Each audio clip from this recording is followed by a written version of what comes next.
What is up, my good people of the internet? Wake Up Call here with you. Happy to be here with you Monday through Friday between 9 a.m. and 11 a.m. Eastern Time. Wake Up Call with Dan Tortora with not one, but two special announcements this morning. I am ecstatic. I am very, very much looking forward to sharing these with you. A lot of great stuff coming up on today's broadcast of Wake Up Call with Dan Tortora. So welcome here to the Heritage Hill Studios. You'll find Heritage Hill out in Pompey in the wonderful country landscape of central and upstate New York on 3149 Sweet Road in Pompey. And you'll find their newest location, Heritage Hill North on 628 South Main Street in North Syracuse, right there at Sweetheart Corner. So make sure you head out to Heritage Hill this week. Of course, the 4th of July, a beautiful opportunity for you to go out and celebrate. And of course, if you drink responsibly. They have a lot of amazing drinks, and we always ask that you drink responsibly. So a lot of good stuff coming up here where sports meets life inside of MonPazPopcorn.com's What's Poppin'. It's a Monday, which means it's Murph time. DT and Murphy coming to you, myself and Brendan Murphy joining you to talk today about what I'm calling College Move-In Day. And you're saying, Dan, that's in August. There's no move-in day today. Yes, there is. July 1st, baby. The realignment we've been talking about since COVID when it came to Oklahoma and Texas, going through all of these moves that have been made. The Big 12 is changing. The Pac-12 is gone. The Big 10 is changing. The SEC is changing. The ACC is changing. The American Athletic is changing. And we'll discuss it with Murph today. And also the college football playoff. With all this change going on, what does that mean for the future of college football's championship bracket? And of course, we'll get into the NFL and Major League Baseball as well. We have some sports cards to show you. I did a break over the weekend, and I got some good things out of it. And then I did a break off the air and got some cool things that no one besides my mom knows about, because she's the only one that saw the cards. She saw a couple of them. So very excited about what's coming up here on Wake Up Call with Dan Tortora. Of course, we're worldwide with you on youtube.com and facebook.com, both /wakeupcalldt, and on wakeupcalldt.podbean.com. And of course, once we go live, we hop into the archive, and you could find us on our wonderful outlets of Amazon Music, Audible, iHeartRadio, iTunes, and Apple Podcasts, Player FM, Podbean, Podchaser.com, Podvine, as well as Spotify, TuneIn, and YouTube. All you have to do is search Wake Up Call with Dan Tortora, or one word, Wake Up Call DT. So we look forward to hanging out with you on all those channels. I added a ton of stuff over this past week to those channels. You don't want to miss an opportunity to check out everything that's been added to Wake Up Call with Dan Tortora. So a lot of great stuff happening here on the broadcast. A good morning to Jerry, a good morning to all of you. And of course, it's time to say good morning to Murph. Murphalation for the nation. There he is. Look at that. Made in Ireland. I like that. And, Yes, sir. The thing about the Irish flag is it's so close to Italy. There's orange in place of red. So, when I see an Irish flag, I'm like, all right, they're with us. It's right. It's close. It's such a close unification. But Murph had a good time going out and getting across the Atlantic Ocean, celebrating life, having a good time. Murph, we talked about it, but has it cultured you? Are you different now? Do you feel like you're a grown-up Murph even more? Did it make you go backwards? Did you regress? What happened? Well, I drink Jameson now. Yeah. No, yeah, I think it did. I thought it was a great trip. Obviously, about a month removed from it now. It was, one of the most fun trips of my life, and I would do it again in a heartbeat. Only problem now is paying for it. So thankfully the show went really well yesterday. Yeah. The Brotherly Love Card Show down just outside of Philly on the Jersey side. Thankfully that show went really well yesterday. So that's going to help pay for it. But regardless, it is good to be here on this college moving day. And also, happy Bobby Bonilla Day to all of those Mets fans who celebrate. Yeah, I got a message, or well, I shouldn't say I got a message. There was a message on social media that I shared this morning. I didn't get a message. It would be nice if every Bobby Bonilla day I got a message from Bobby, but it says, like, "Hey man, I'm $1 million richer. How you doing?" But Bobby today gets his 14th installment of his money that he took over time. Smart man back in the day here making this choice. He gets his 14th installment of $1,193,248.20 today. There's 11 years and $11 million, $11,932,482 left. The Mets have paid him $16,705,474.80 so far for him to not play the 2000 season. So, a lot of great stuff for Bobby Bonilla. Happy July 1st, which is, of course, Bobby Bonilla Day. How amazing of a contract is. I said one day I want to sign a Oh man. contract where I know that when I'm like 97 years old, they're like, hey, Dan, here's $1 million. Thanks for the work you've done in your life. Yeah, I mean, so the reason, if you don't know, the reason why that contract was signed is they didn't want him on the 2000 team, and there was an option of I think it was like a $4.5 million buyout, or they came up with this plan where they pay him, $1.19 million over a period of, I believe, 30 years or 25 years or whatever it was. Um, so obviously, naturally, Bobby Bonilla took the deferred payments. Um, the Mets owners at the time, the Wilpons, thought that because obviously, if you're a Mets fan, you know what happened with Bernie Madoff, and if you're a person in general, you probably have a good idea what went on with the whole Bernie Madoff situation in the late 2000s. But the Mets thought they were going to be swimming in money with Bernie Madoff, and safe to say that was not the case. Did not work out well for the owners of the Mets, Yeah. but it did work out well for Bobby Bonilla. But also keep in mind, obviously, we all call it Bobby Bonilla Day. He's the most famous of the deferred payments guy, but Yeah. he's not the only one getting deferred payments today. Max Scherzer gets some from the Nationals. I believe Steven Strasburg gets some from the Nationals. The Nationals are kings of the deferred payments. But don't forget though, Shohei Ohtani's contract when he signed for $700 million Yeah. is only getting paid $2 million right now. The year after the contract ends on July 1st, he will be paid a lump sum of $68 million every year for the following 10 years. Yeah. There are a lot of guys that got paid today. There's a list. I don't, but pretty much anybody that was on the Nationals is probably getting some of that money. But there's definitely retired guys that are getting that money. I think Chris Davis from the Orioles, yes, the same guy that hit 50 something home runs, and then a couple seasons later started the year 0 for 52, and everybody was celebrating when he finally got his first hit. But a lot of guys getting paid today. The deferred payments is obviously a thing that everybody knows, and it happens. But I think Bobby Bonilla was really the first true deferred payment guy, and very smart businessman, Bobby Bo. Yeah. And I know Steve Cohen maybe had talked about doing like an actual celebration for Bobby Bonilla Day when he first took over as the owner of the Mets, but obviously that hasn't happened. But I'm sure Bobby Bonilla, wherever he is very happy to receive his wire transfer of $1.19 million that he gets every July 1st. I'm sure he's living very comfortably right now.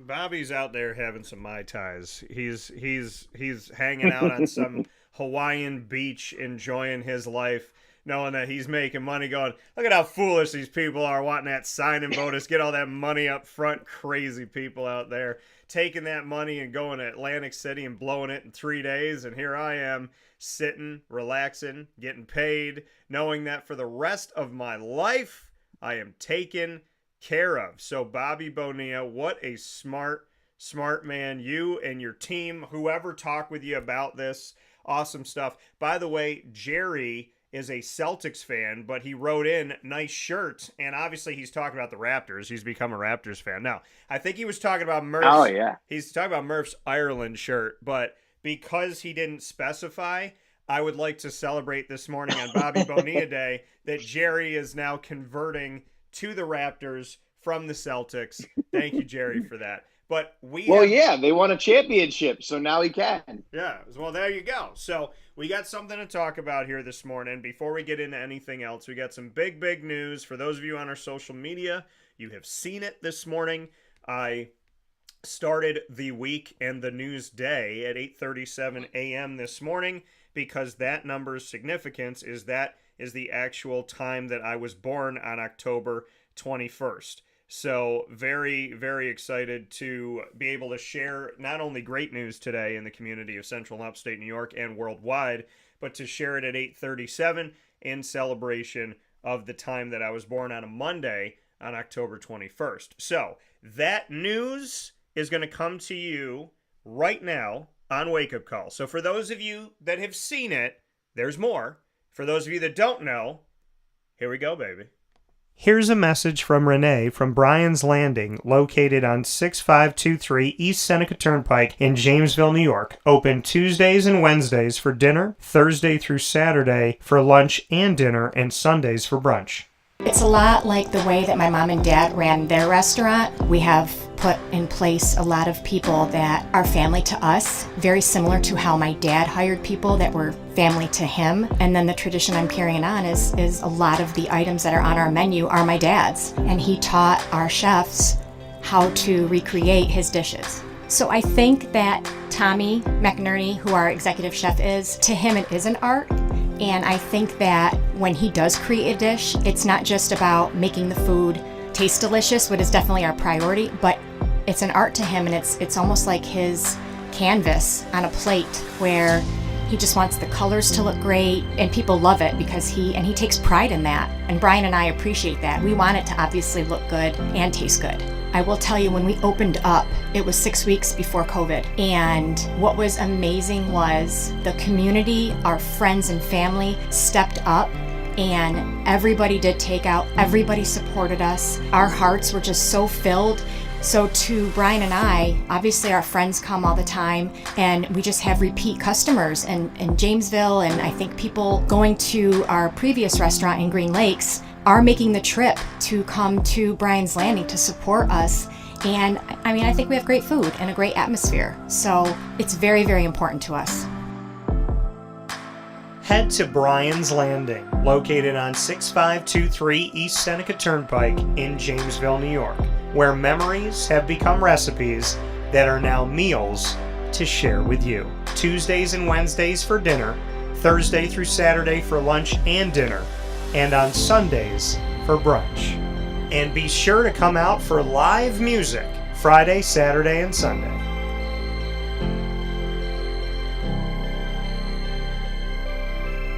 Here is a special message from Brian Bruno, owner of Servomation Refreshments Incorporated. I grew up in the family business, had the experience of working for a national food service company with thousands of employees, and as much as I enjoyed the experience I had, there was something about, owning my own company and being able to change the things I saw wrong with the industry firsthand, which is why I moved back to my hometown in Canastota, New York, to launch Servomation. It was back in 2007. When we first started the business in 2007, really you didn't find any machines with credit card readers. There was a lack of variety in machines. You got stuck with basically whatever the vending company wanted to sell that day. There's a lot of inefficiencies in the business, and those were all things that we saw as opportunities, both from a customer level to improve and from an operating level to be more efficient.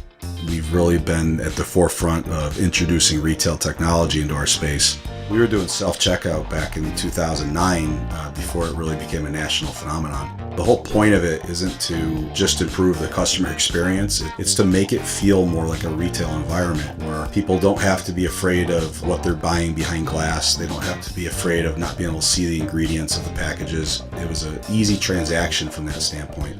If we were to reinvent something, we wanted to make sure what we were making looked and felt more like a deli and not like something that you would traditionally see in a vending machine. I was tired of hearing for years the customers say the wheel of death because the vending machine would circle around with the same tuna salad in it. What we wanted to do was it really changed the perception of that food. So allowing customers to touch it, allowing customers to feel the weight of it, allow customers to see the freshness of it, and also the variety of it really helps them change the perception and ultimately the value of what we bring to them.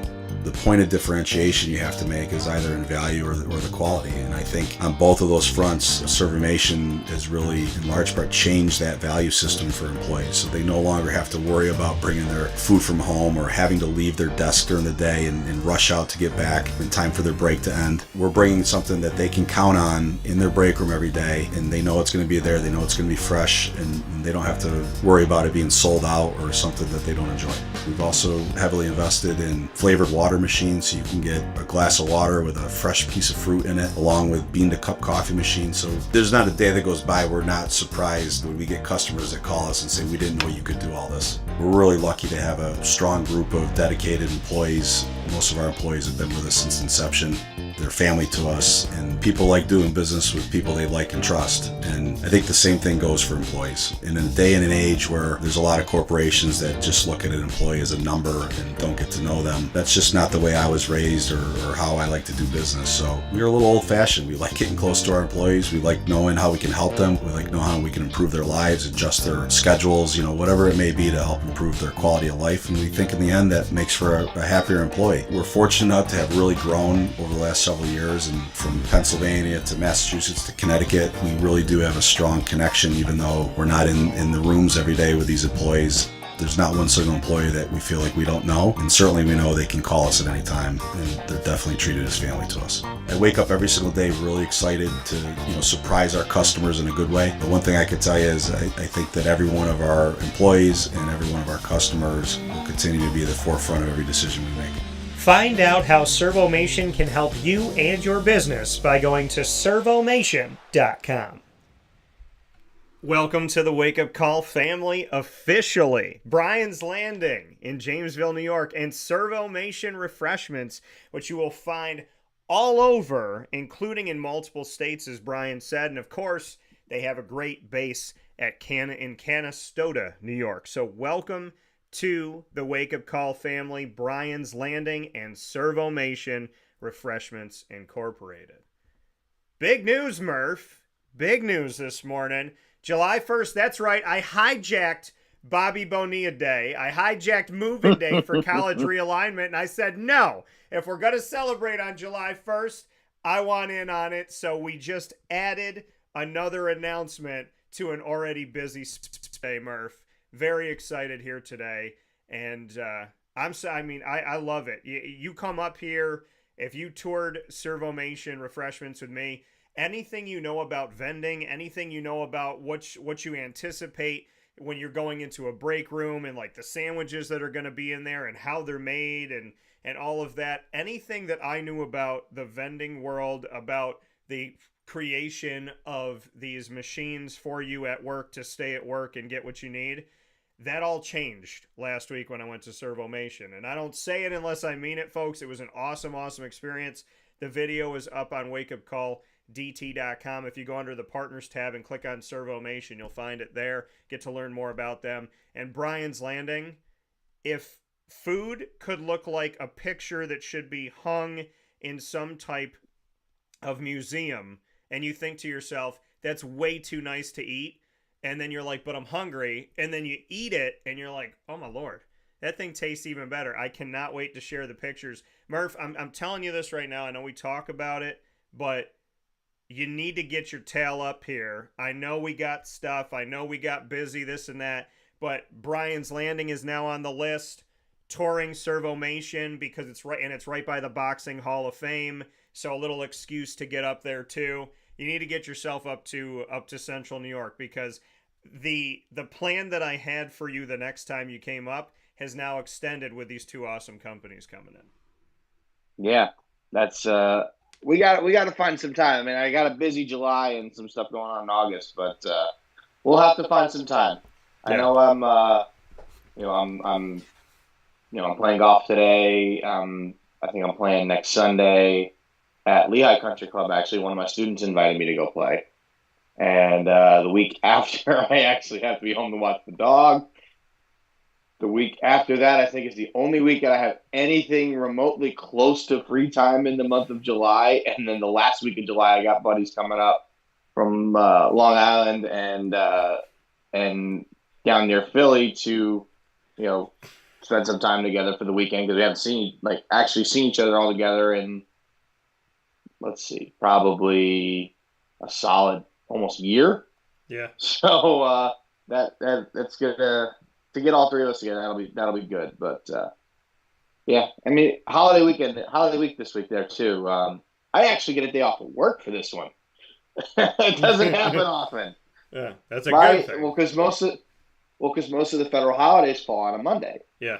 So I'm already off on Monday, so I don't get any extra days off for that. I get paid for it, but I don't get any extra days off. I'm not complaining that I get paid because I love that. I love that fact. But I actually don't have to go into work for this one, which is really, really nice. So I get this. So this year is actually the most holidays I have ever gotten. So I'll get the 4th. I have Thanksgiving. Yeah. And I'll have Christmas and New Year's because it's on a Wednesday this year. Yeah. And you will not get my birthday off because it's on a Monday. So, I mean, you already have it off. Well, then I'm already off. Yeah, you're already going to be off. So, no excuses, Murph. October 21st, I know where you should be. So, very excited to welcome Brian's Landing to the family. Awesome restaurant. I've been there multiple times. I've had to keep this to myself for the last couple weeks. I'm really good at keeping... I don't want to say that because then I feel like... I think that I'm good at keeping secrets. I know that I have, obviously, but it's been very difficult to keep that secret, and it's been very difficult to keep the secret about Servomation. I was up late last night, you know this in the editing world, to create the commercial that both of the commercials you heard. Brian's Landing I had done last week and put that all together. Servomation, putting that together and just sitting last night and going through the music and cutting up all this stuff and getting everything together. That commercial that you might hear 4 minutes, 3.5 minutes, that took hours. And just to make it sound the way that I wanted it to sound. So I'm very excited. I'm happy that I can finally say it on July 1st. But speaking of July 1st, so thank you. Thank God more than anything else. Thank you to Brian Bruno. Thank you to the teams at Servomation Refreshments Incorporated and Brian's Landing. I'm so excited to partner with you in Central and Upstate New York and beyond. God bless to all of you. Thank you, Renee. Thank you, Jacqueline. Thank you to all of the teams and everybody I've gotten to meet and everyone that I will meet in the families of Servomation Refreshments Incorporated and Brian's Landing. I'll be out at Brian's Landing again this week because I just love the food. So any excuse. I've been taking people low key. I've been taking a friend, taking my dad, going to take my mom.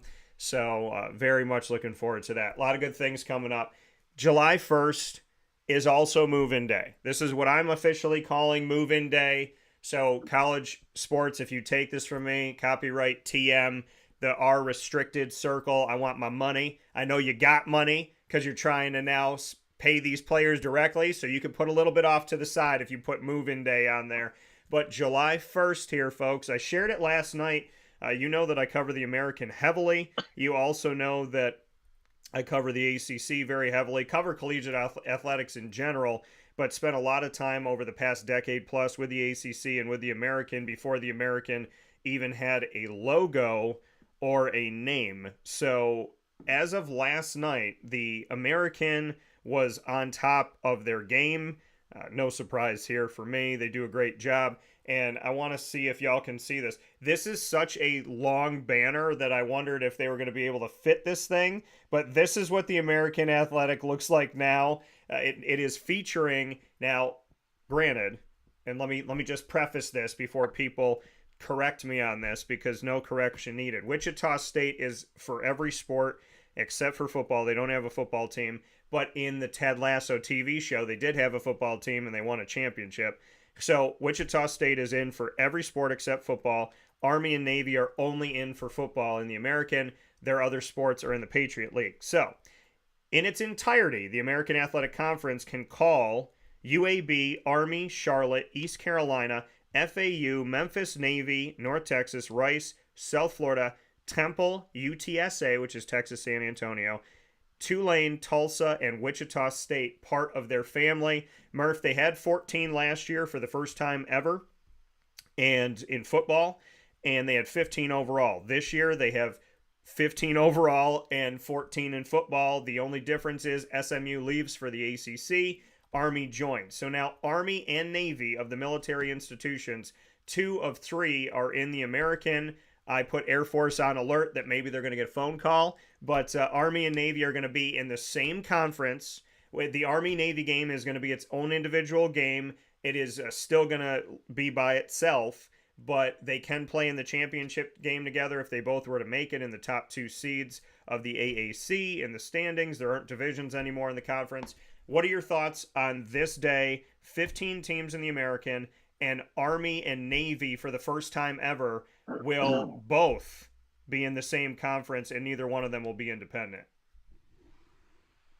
The Army-Navy aspect of this is really interesting. I genuinely didn't know that Army and Navy were going to the American for football. So that's interesting. The fact that they could play each other in a conference championship is very interesting. Yeah. Also gives them a slightly better chance of, making the playoff if one of them happens to be really good. And we've seen Army and Navy that have been ranked at times, and when they're good every year, they're usually fairly competitive programs. But that was one I didn't know about. So that's actually news to me. I don't know if I'd want to see them play each other in a conference championship game, because I feel like that would defeat the purpose of the actual Army-Navy game. Yeah. I mean, I could be wrong. I think it could be exciting to have them play 2 weeks in a row, but at the same time, that would be really strange to see them playing before the actual Army-Navy game. Yeah. Because the Army-Navy game stands alone. It's at 3 o'clock that Sunday after conference championship week. I'd love to go to that game at some point. Going to see an Army-Navy game, I've heard, is unreal. Now, granted, that's what I've heard from, friends of mine from high school that are in the Navy. So, go Navy, beat Army. I'll always be a supporter of Navy. I got a lot of family in the Navy, so I will. Anytime the Army-Navy game comes up, I always root for Navy. But that would be a really, really interesting twist, especially if one beats the other, and then in the actual Army-Navy game, the other one wins. Yeah. Because let's just say Navy is ranked 18th in the country, and they're the highest ranked. What would we even call that? Because it's not Group of 5 anymore. No, honestly. Highest ranked non-Power 4. Well, it's the team, highest I ranked think is how 5. they're saying it, right? Yeah, it's the highest. It was going to be the highest ranked 6. It was going to be 12 in the college football playoff. The highest ranked conference champions of the top 6. So it was going to be the quote unquote Power 5 plus 1. And with the Pac-12 dissolving, they changed it to 5 of the highest ranked plus 7 at large. So that still means that either the MAC, more than likely, the SEC, the ACC, the Big 12, and the Big 10 will have 4. And then that 5th one will be every year automatic, will be either the Sun Belt, the American, the MAC, the Mountain West, or Conference USA.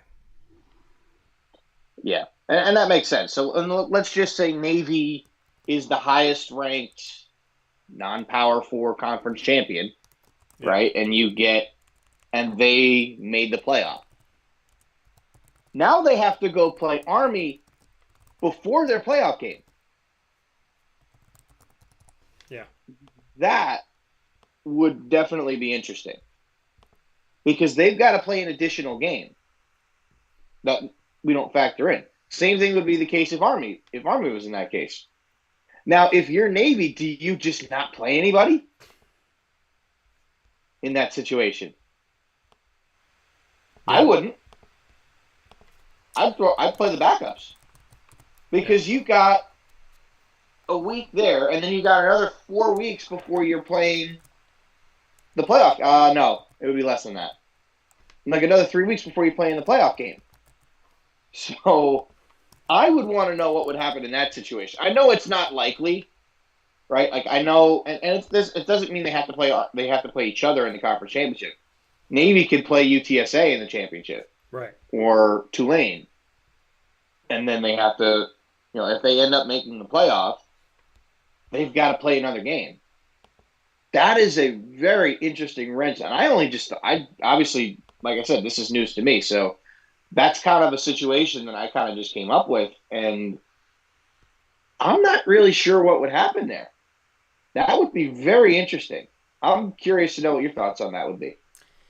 Yeah, I mean, it's something that we talked about, right? The Army Navy game is going to be in and of itself on its own, and so it is not a conference game.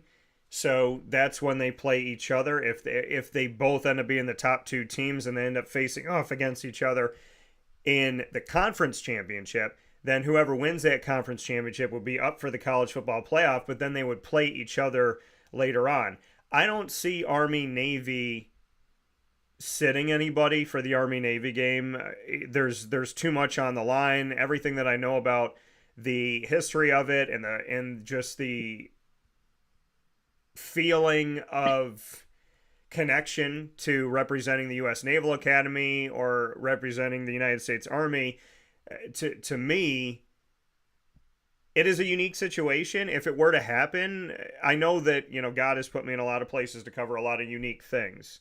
And so I don't think that I don't think that it's off the table that this could happen, that it very much could happen one day, and that I'm literally talking to you on the show about covering Army Navy and then covering Army Navy after covering Army Navy.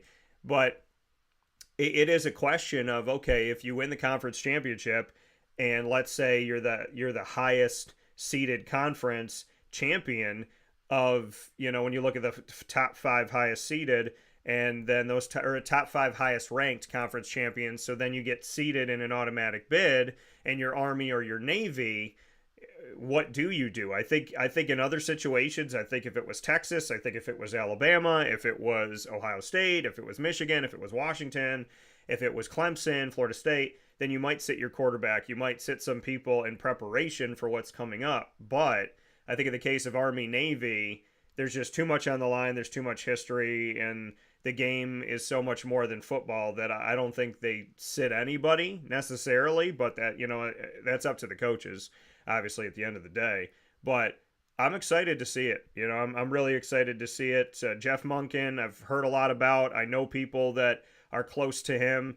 I look forward to the opportunity of hopefully welcoming him to Wake Up Call very soon. And on the other side of it, Brian Newberry's been on the show. We built a good friendship, and Brian's going to be back on the show for the U.S. Naval Academy, the head coach for their football team, coming up here very soon. So a lot of good stuff coming up. There's other things that have happened in this world of realignment. I want to share these with you as well. And Texas is currently putting up some things, and Oklahoma's putting up some things. We're going to get to that momentarily here, as that was the two big dominoes that kind of affected, well, not kind of, really affected all of collegiate athletics down to the Division II and even Division III level, the ripple effects. Lemoyne felt that. Lemoyne did not make the decision to go to Division I before Oklahoma and Texas jumped from the Big 12 to the SEC. And Bob Beretta, the AD at the time at Lemoyne, said to me and said to President Dr. Lyndall Lemura at Lemoyne, he was like, this move by Oklahoma and Texas will come to Lemoyne. It will affect us. And ultimately it did. And then moving from D2 to D1. This is the graphic that the ACC has put up. The ACC putting Cal, SMU, and Stanford right next to the welcome sign, and underneath it, like the American Athletic, putting their run of logos here. Obviously, Notre Dame is a part of everything except for football. All other institutions are full members, with football included. BC, Cal, Clemson, Duke, Florida State, Georgia Tech, Louisville, Miami, North Carolina, NC State, Notre Dame for everything but football, as I mentioned, Pitt, SMU, Stanford, Syracuse, Virginia, Virginia Tech, and Wake Forest, which means for the first time ever, the ACC, the Atlantic Coast Conference, is now on both coasts and in the middle of the country. So they're the Atlantic Coast, the Pacific Coast, and Texas in Dallas for SMU.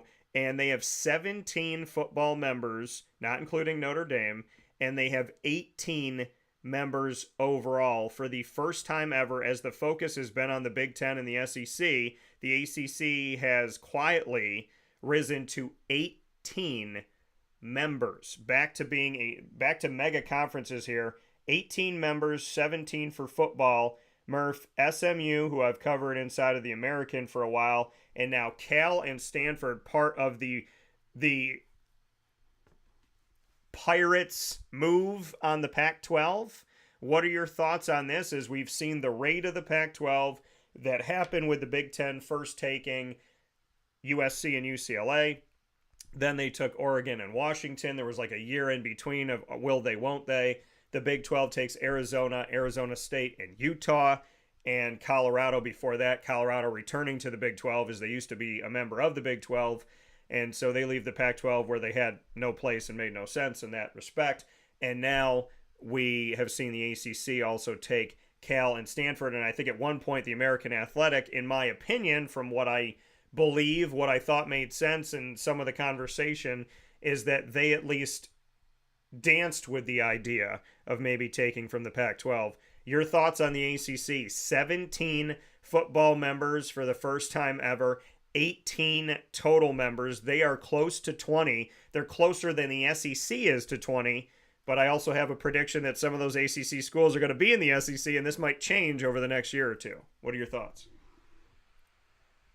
Yeah, that the ACC is no longer the Atlantic Coastal Conference.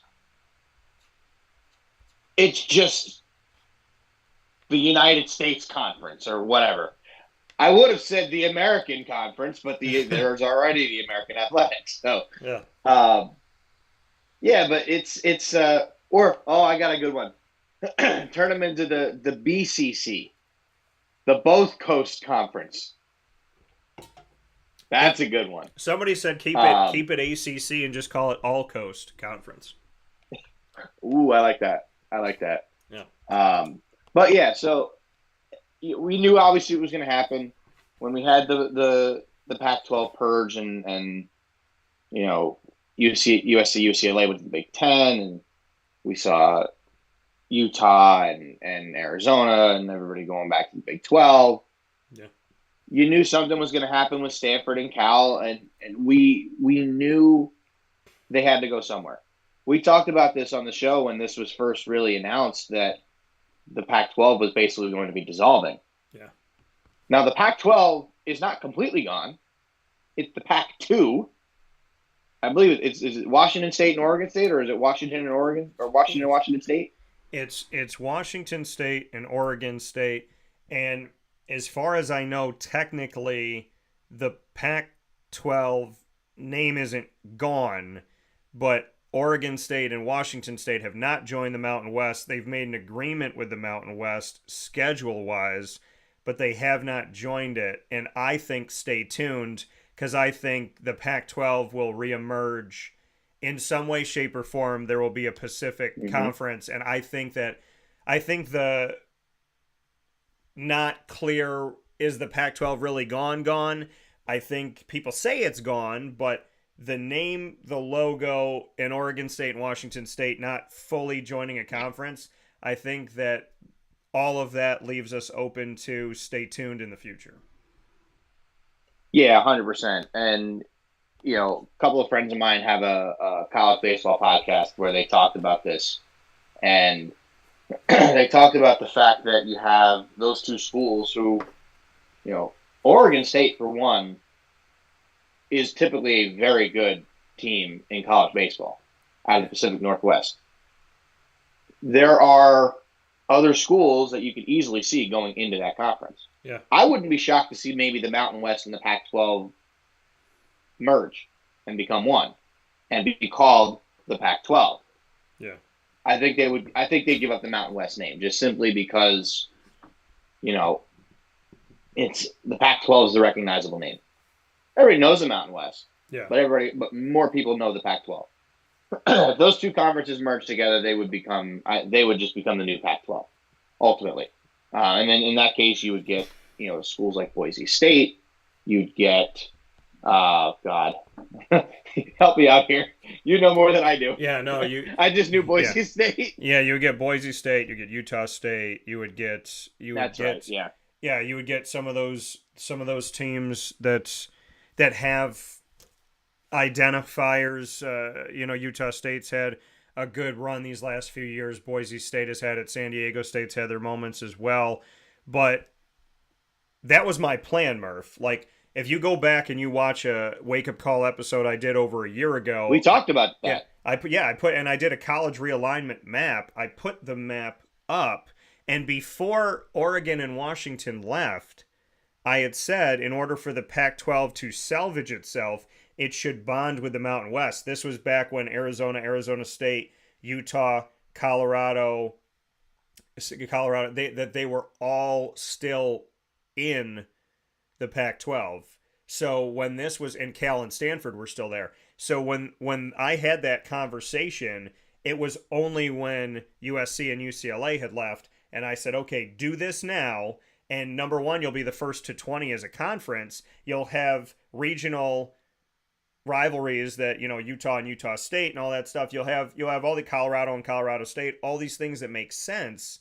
And if they were to make this move, because Colorado State's in the Mountain West, if they were to do that, I feel like they would have salvaged it. They would have saved it. I literally made that prediction like over a year ago. And then people started saying once schools started leaving, once it was more than USC and UCLA, they're like, oh my gosh, they're going to have to merge in order to keep this together. They're going to have to merge in order to make sure that this doesn't die.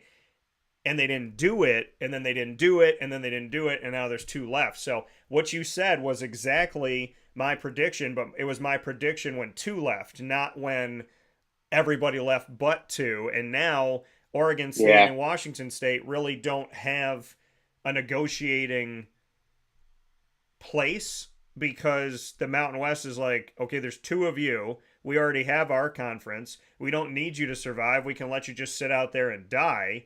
So, I mean, the Pac-12 merger with the Mountain West would have made perfect sense if they had done it over a year ago when they had all of their bargaining chips sans USC and UCLA. I still think it makes sense for the Pac-12 and the Mountain West to merge, but I think if the Mountain West was smart, they would take the Pac-12 name, because I think not to discredit the Mountain West, like it's a solid conference. You got some good football schools in there. You got some solid basketball schools in there. San Diego State's made a Final Four. Boise State, if you all remember, I think it was 2008. No, yeah, I think it was 2008. Undefeated. Yeah. Undefeated season. But there happened to be two other undefeated teams ahead of them that made the BCS national championship game at the time. So, they've been relevant. Everyone loves the blue turf. Correct me if I'm wrong. Doesn't San Diego State play on a black turf? Well, so they have, first and foremost, I want to shout out, like you said, the blue turf. I want to shout out the Smurf turf is what they call it. And Coastal Carolina has a teal turf. And then the best feature to San Diego's new stadium isn't red or black. It's green and it's alive. Green giving grass. It's grass. Giving grass football another try.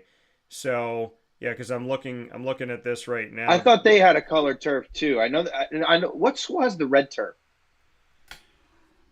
I don't remember if it's D1 or D2. I'm trying to think if Cincinnati had tried it before, but I'm looking it up right now. Now I gotta find out. Yeah.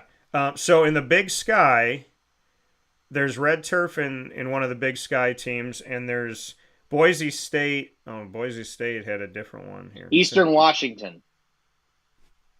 Eastern Washington has the red turf. Yeah, that's what I'm looking at right now. Ruse Field, Eastern Washington. Red turf. I don't know about you guys, but I think the colored turf is just cool. It's known as the as the Inferno. I think that's awesome. Yeah, but it's not like you're just coloring the turf. Yeah. It's not like you have to necessarily buy red turf. You can just paint it. I think that'd be great. It's a lot of paint. I think well, sure. But I think, Boise State, I don't remember when they did that. I don't know if they were the first team to actually do that, but everybody knows the Boise State turf. Yeah, everybody knows. Well, now that NCAA football is coming back, the video game this month actually. So I'm really excited for that. I don't really play video games as much as I used to. Yeah. But I'm going to be playing that a lot. I miss that. I played so much NCAA 14, man. Like, I literally bought a PS3 in college just so that I could play NCAA 14. My buddy had it. I bought it specifically so that we could play it. I used to play it all the time. Oh. And I had it I think the first one I had, it was Kareem Abdul-Jabbar was the running back for UCLA. And I used to be UCLA. Oh, I used to be Syracuse, and I used to be UCLA. But when I was for whatever reason, I picked UCLA. I think it's because I like Kareem Abdul-Jabbar, the running back, that ended up with the Miami Dolphins wearing number 33. And I just remember being upstairs in my house that I grew up in and playing as UCLA in NCAA college football and never thinking in my head that it wouldn't be there, right? You just remember turning it on and you hear EA Sports. It's in the game. Like that's how it was. And now I know. Now that it went away for so long and, Northwestern brought stuff up and different things happening and rightly so, but the fact that it's coming back is awesome and I'm excited for it. It's going to be more realistic, I'm sure. And not only, realistic, I don't mean just in the graphics, but realistic in like overall rankings and teams' performances and whatnot. I wonder where Syracuse is going to lie in all of this stuff, but it is cool though to say that like when it comes back, we're going to see the changes. Like Kyle McCord will be the quarterback and it'll be interesting to see. Yep. Yeah, because you'll actually have the names of the kids instead of like QB number 15 or whatever. Yeah. That was always hilarious. But you usually had somebody that made the rosters, and you could download the rosters off like FileShare, and then you can put the rosters in that way. My favorite part of that game, and I can't wait to play it again, was Dynasty Mode. And I always liked using the worst program, which is almost always Kansas State, I think. But using the worst team in the game and making them the national champions. Yeah. Doesn't matter what conference, whatever. You just recruit. You do all, like, you can't actually play games until, like, year 3. Because you got to build a team. So, like, I would sit there, and this would usually only take me, a couple hours to do. Recruit 5 stars, recruit 4 stars. Just make everybody as good as possible for, like, 3 seasons until I have a decent team, and then start playing. Because then you can actually, play the game and have fun. But then you got to continue to recruit. That was the great part about Dynasty Mode in NCAA 14 all the NCAA games, 14 specifically. I'm excited for them to bring it back. Yeah. I'm excited for them to bring the game back. I think it's going to be really interesting with conference realignment. I'm curious to see how the game's going to handle the Pac-12. Yeah. But it's going to be really, really cool. But obviously there's other conferences that made changes and, there's, another elephant in the room that, obviously we're about to get to. Yeah. And this elephant is not shying away from the fact of telling people, oh, we have more meaning in our conference. Our conference holds more weight. Their literal TM statement that came out with the addition of 2 logos says, quite frankly and quite simply in 4 words, it just means more. Means more. Means more than what? What are they saying so candidly? It means more than anything else. That's what to me, that's what they're saying. These logos, they mean more. This conference means more. The weight of this, the value of it means more. That's what the SEC, in my opinion, is saying. It just means more. Saying, yeah, all this realignment's happening, but the realignment that matters is us. The conference that matters is us. Alabama, Arkansas, Auburn, Florida, go Gators. Go Georgia, Gators. Kentucky, LSU, Ole Miss, Mississippi State, Missouri, Oklahoma, South Carolina, Tennessee, Texas, Texas A&M, and it looks like Villanova now, but it's not. Vanderbilt. I thought I was looking at that logo and I'm like, Yeah. wait a minute, like what V team is in there? And I'm like, oh, it's Vanderbilt. But that logo looks just like Villanova, doesn't it? It does. It just doesn't have the line in it. But it's so weird. so yeah. your thoughts on the SEC this finally happening. It was supposed to take 3 years at least. It took just a couple. It's all done. It's in. It's happened. It's official now. They got it done early. Texas and Oklahoma officially leaving the Big 12 as their identifiers and joining the SEC, which provoked the Big 12 to absolutely maul the Pac-12 after going after the American Athletic. And when they went after the American Athletic, they took Houston, which is obviously in Texas. They took Cincinnati in Ohio, and they took UCF, which is in Orlando, which I believe now is the largest campus with the additions that they've had in downtown Orlando. I believe UCF is the largest campus public. I think they're the largest public university in America as far as space. So that's what the Big 12 did in reaction to Oklahoma and Texas. The whole country had to react to this. It affected Division II, it affected Division I, it affected the American, the Sun Belt, Conference US. I think it affected almost every single conference what happened with this. And here we are. It's now official. It just means more. So, Murph, your thoughts on Texas and Oklahoma officially inside of the SEC, like this year, those games count in SEC play, and the fact that they did not shy away from telling you we're more important than everybody else with the TM statement, it just means more. They're not being coy with it at all. It's interesting, to say the least. I mean, obviously we knew this was going to happen. Yeah. Texas and Oklahoma were the first major dominoes to fall. I think we found out that they were kind of just dominating the Big 12 and they wanted to challenge themselves. I think that's kind of a lot of where this comes from. Now, I think a lot of these programs make this move specifically for football.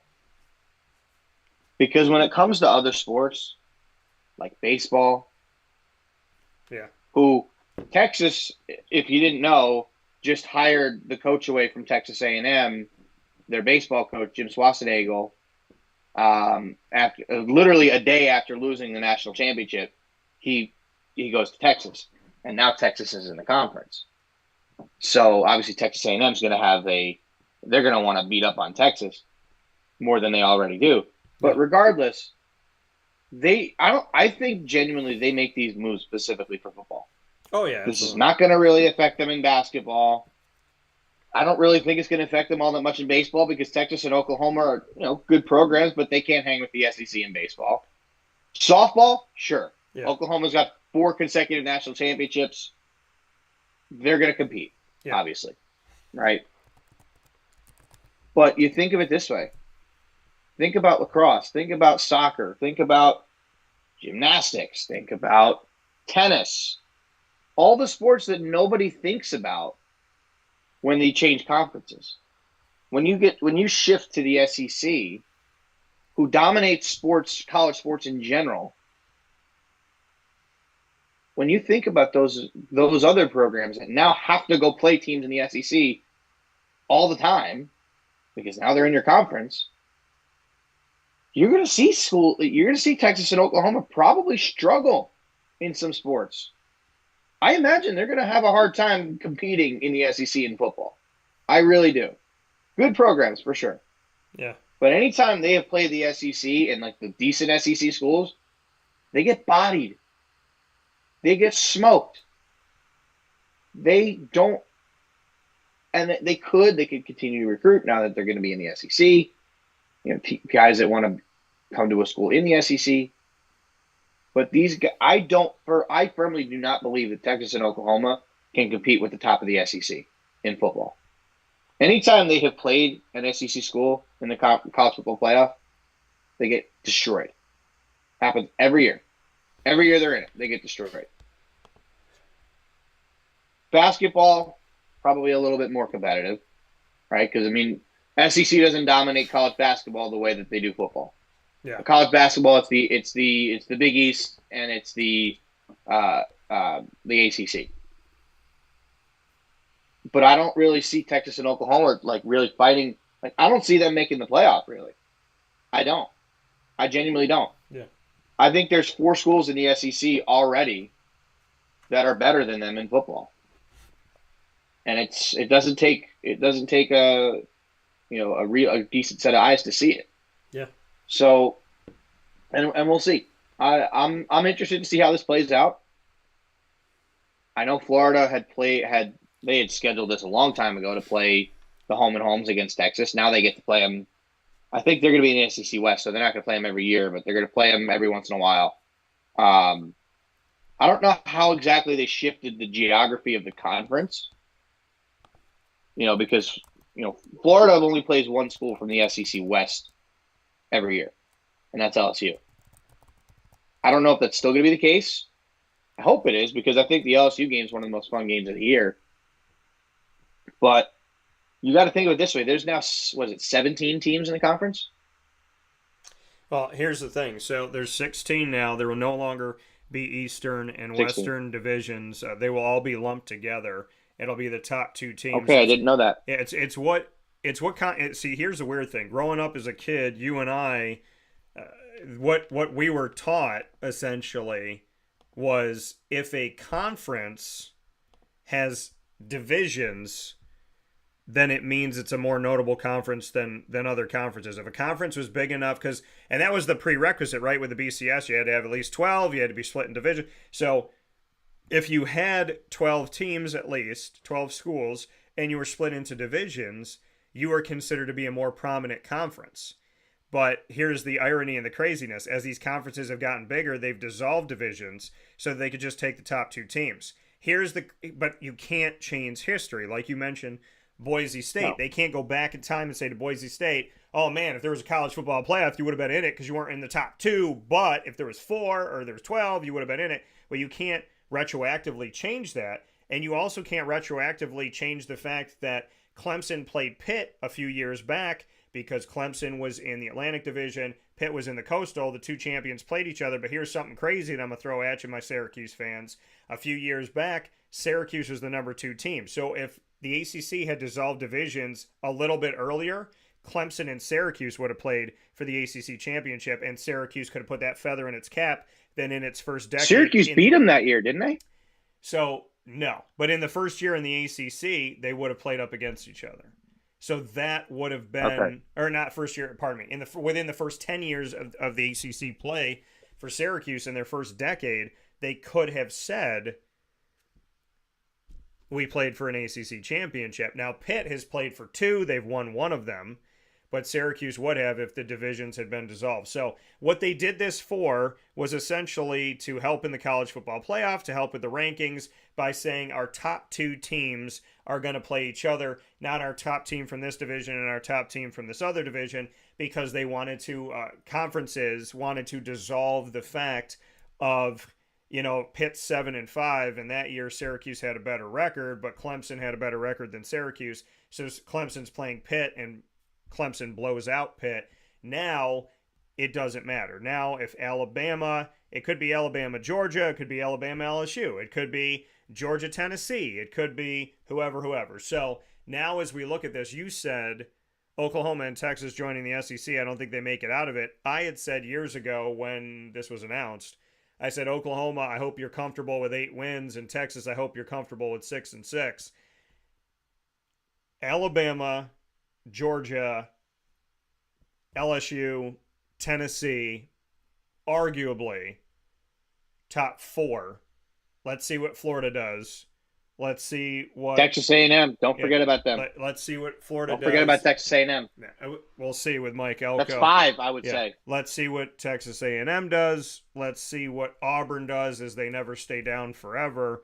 Kentucky has gotten better as we know, and so Missouri had a good year last year. So my thing with Oklahoma and Texas is if you did it for the money, didn't the Texas Longhorns have a network before conferences even had their own network? Wasn't the Longhorn network the first? Didn't Big 12 had a network? They're making money. Granted, it's not as much as the SEC. Nobody's as much as the SEC, but was this move for money and being a part of the SEC? Okay, you're part of the best conference in football. You're part of a prominent conference in baseball and softball as well. You're part of, Oklahoma's won 4 straight softball championships, as you and I both mentioned over these last few weeks. Now let's see if Oklahoma can do it come out of the SEC for a 5th one. But making a little more money, is that worth your football program getting lost in the mix? You look at the fact that as we extend ourselves out to a college football playoff that's now going to feature 12 schools, wouldn't it be easier to stay in the Big 12 and win the Big 12 championship and having one of those top 4 spots and have a bye than it is to hope to essentially be an at-large bid?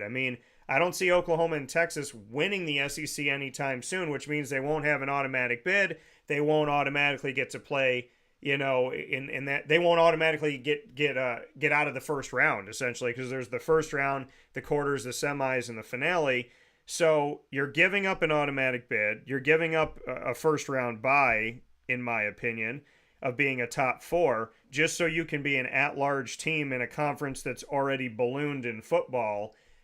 I get you wanting to move for the money, and I get the SEC could very well bring you more prominence, but you left your opportunity of a direct line to the college football playoff to take an opportunity where you have to hope to make it and then play on the road as an at-large. It makes no sense. It really doesn't. Because we just rattled off five programs, potentially even 6, that are probably better than Texas and Oklahoma. That's just in the SEC. We said Alabama, we said Georgia, we said Tennessee, we said LSU, we said Texas A&M. Mm-hmm. Missouri had a solid year last year. Mm-hmm. Auburn, People forget about Arkansas. Kentucky. People forget about Kentucky. People forget about Auburn. Yeah, that's 8. And I haven't even mentioned the Gators yet. Ole Miss and the Lane Train. Ole Miss. Yeah. What were they thinking? Money. You had it all comfortable. You had everything in the Big 12. Money. You had everything. And that's the problem. All these schools give a crap about is money. Yeah. That's all they care about. All they care about. And now that's all the kids care about is NIL money that are coming to D1 schools. So then you got to factor that into it. Yeah. Who's even the best team in the Big 12 now? Is it Baylor? Football-wise, well, if Cincinnati had retained Luke Fickell, they would have had an argument there. But I would say in the Big 12 now, Arizona? It's no. I would say in the Big 12 now,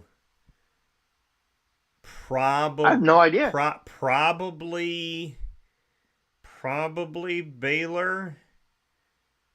Kansas State has gotten better, but probably Baylor or Oklahoma State. Oh, I forgot about Oklahoma State. Yeah. So I'd probably say maybe one of those two. But if you're one of those two schools, you're chopping at the bit because you're gonna have it's basically gonna be those two. Maybe Dion makes something out of Colorado Buffaloes now, but because they're pretty much keeping their whole team. Yeah. But if you're Kansas State and Oklahoma State, you guys got an easy road to the playoff here, and realistically, they'd probably get a top 4 seed and get a bye out of what will become one of the easiest conferences in college football, I would imagine. I could see that gap because it's a clear top 3. It's SEC, it's Big 10, it's ACC, then there's 50 feet of crap, Yeah. and then there's the Big 12. The Yeah, well, gap between the Big 12 and like the American, the Mountain West is closing. yeah. It would not shock me that in 5 years, the American is the fourth conference, Well, they were and the they Big were 12 working is to be. just They were working to be above the Big 12. Why do you think the Big 12 took that? Put it to you like this, and I say this all the time. I have arguments for days over a decade in the Americans' favor. If the Big 12 was better than the American, why did they take 3 American athletic schools? If they were better, why did they take Cincinnati, Houston, and UCF? Because those were threats. That's why they took them. And the Pac 12 hasn't had much of an identifier inside of the college football playoff. They had Oregon back in the day. Washington got embarrassed years ago, and then Washington this year made it. But with Michael Penix Jr., shout out to him, still excited that he's in the NFL. The Falcons thing, strange that they took him, but if it's a 2 to 3 year plan, I get it. But the American has been a threat. The American has literally rose out of the ashes like a phoenix to even create its conference.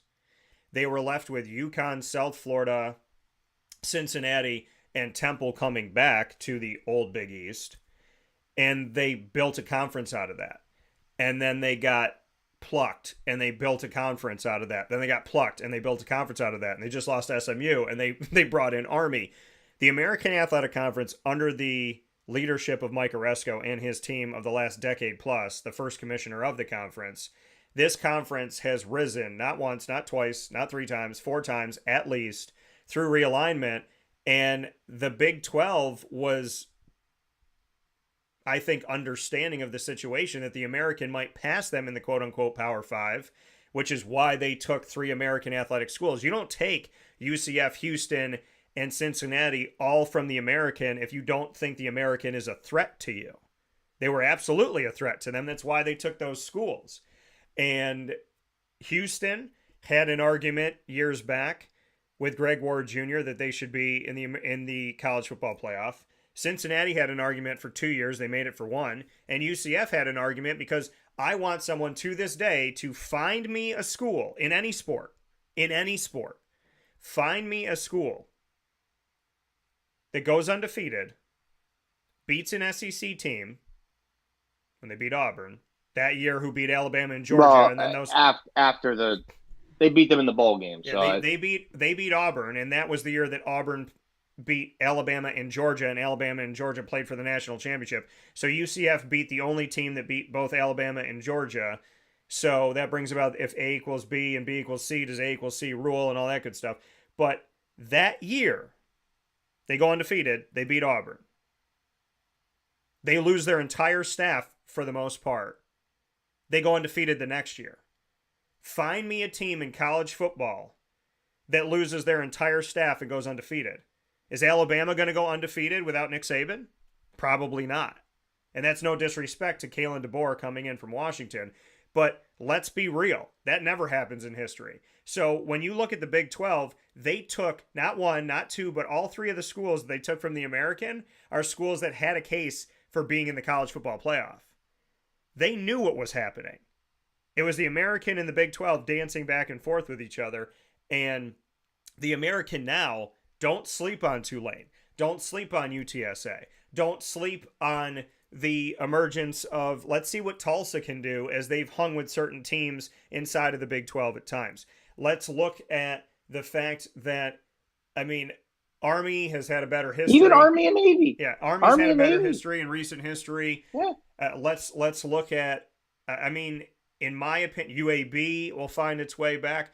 There's a lot to be said about Memphis has been good. There's a lot to be said about what the American Athletic brings to the table. They don't shy away from playing anybody. They're not afraid to play anybody. South Florida, in the first year with Alex Golish, what they've already done, and they're going to have an on-campus stadium now.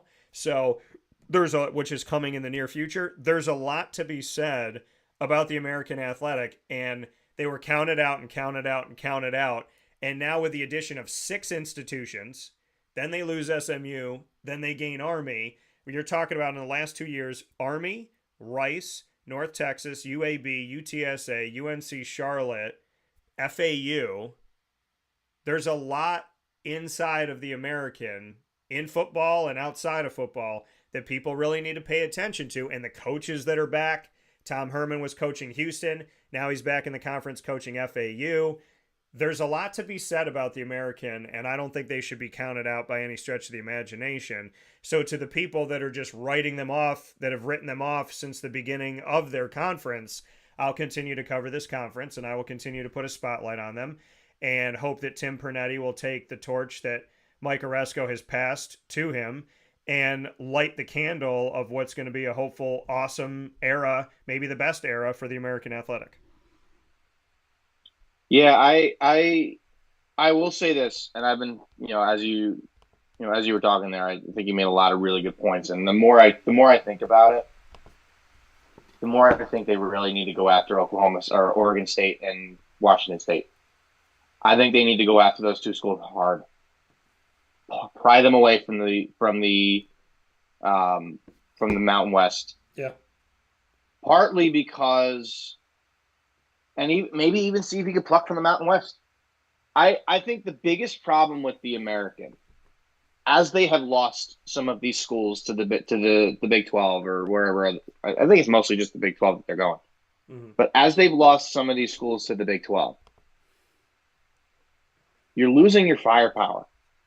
You're losing your best teams. Not that these other teams aren't good, but you're losing your best teams. Imagine you had Cincinnati and UCF that were both undefeated in the same year and played each other. Imagine how great that game would have been. Imagine how they played each other, they're going to the playoff. No questions asked, right? Yeah. Now with those schools in the Big 12, the problem with the American is they're missing that top tier notable program that everybody knows that is just good year after year. I think they could get that in Oregon State and Washington State. And I think those 2 schools would attract other teams to the conference.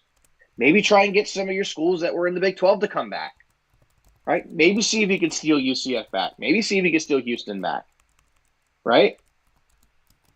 I think they're just missing the star power. It's like when you think of a team, let's just think of What's a good all right. It's the LA Chargers. They were missing a coach forever. Yeah. Now they have Jim Harbaugh. Yeah. That's their star power. They could easily make a run and go to the playoffs this year. That's the problem I see with the American. It's not that their conference isn't good. Because even though I've kind of pushed back a little bit on the American at times, and you know that, and it's a good debate that we'll have about that. Yeah. The problem with the American is that they're facing is the lack of star power at the top. They have a lot of good programs, but there's not that star power at the top that's good year in and year out and is able, maybe not dominate the conference, but makes the teams below them better and raises them up, right? Raises the entire conference up. What did we say after Houston was really good? What did we say after UCF was really good? What did we say after Cincinnati was really good? Hey, that conference down there's actually got some pretty good teams in it. Yeah. Right? And there's good schools. It was Tulane and UTSA in the conference championship last year? Because I know we were watching it at Pizza Man when I was up there that week. Yeah, it was. I think it was UTSA and Tulane. Yeah, because Tulane has been. Because Tulane won. Yeah, Tulane has been incredible, and now Willie Fritz has moved on. I was told when he came into Tulane that he would I forget who said it to me, but I was in a room in Rhode Island when we were doing it at Goat Island back in the day, and they said, "You see that guy over there?" And the guy pointed to Willie Fritz, and I said, "Yeah." He goes, "Get to know that guy. That guy wins everywhere he goes, and he will win here." And they kept Willie for years, and then Willie I was at the Cotton Bowl a couple of years ago. I was at the Goodyear Cotton Bowl Classic down in Arlington, Texas, at the home of the Cowboys, and I watched Tulane beat Caleb Williams and USC. And I brought that back up to you when we watched the NFL draft and Michael Pratt got drafted. And I said, Michael Pratt that's a steal for the Green Bay Packers, because people forget that Michael Pratt and his crew beat the number 1 overall pick. So, in Caleb Williams. But yeah, I mean, Tulane, they've been knocking at the door, and then they finally did it these last couple of years. And Willie Fritz, has now taken another job to go win in another place. And I'm excited to see what Tulane's going to do. But UTSA, oh my goodness. The media was picking them to win or be in the top 3 of the American Athletic last year in their first season. And that's how much respect Jeff Traylor and UTSA, the Roadrunners, have taken. And Lisa Campos, the leader of their athletic department, she's wonderful. Like, UTSA, they're a little bit of a sleeping giant, and I still think people don't know that. So, I mean, I appreciate you bringing them up and Tulane up, because there is... I know the lack of star power. I get what you're saying, but I think in football, I think UAB, I think UTSA, I think there's teams inside of the American right now that can become the upper echelon. Memphis has had its days in the sun. Mike Norvell, the coach of Florida State, where was he for 4 years before he came to Florida State? Memphis. Why did I know about Mike Norvell? Because I cover Memphis. What did I tell you about Mike Norvell? Florida State fans, keep your mouth shut. Let the man work. Don't be screaming at him, swearing at him, demanding things. Don't want to fire him. Let him work. Papa Joe said, give him 3 years. And he did what he needed to do, and look at where they are right now. So I think that there are schools that can emerge, and they always do in the American. But to your point, they did have those upper echelon, and when they had the upper echelon coaches, the quote-unquote Power 5 tried to steal them. When they have the upper echelon players, the quote-unquote Power 5 transfer portal tries to steal them. When they have the upper up-and-coming institutions, the quote-unquote Power 5 attempted to steal them. I was there in the room when there was the rumblings of the Big 12 maybe, years ago, taking UCF, taking some of these other schools, and it didn't happen. And then the rumbling came up again, and it did happen, but they didn't take Memphis. And then there's, what's going to happen to SMU, and then they go to the ACC, and I think SMU should have stayed in the American, because SMU is another team where they turned the corner, and they turned the corner under 2 different coaches. And when they turned that corner under Chad Morris and they got good, he left and went to Arkansas. And then Sonny Dykes came in and they got good, and he left and went to TCU. And then TCU is in the college football playoff. So there's a lot to be said of. We forgot about TCU in the Big 12. Right. So there's a lot to be said about. Yes, we did. There's a lot to be said. Sorry for cutting you off there. Oh, no, you're okay. There's a lot to be said about the American Athletic, their coaches, their student athletes, and their institutions, and the value of them. People don't. I talked to Mike Oresco about this. I said to him, I go, Mike, nobody wanted to talk about Cincinnati, Houston, and UCF.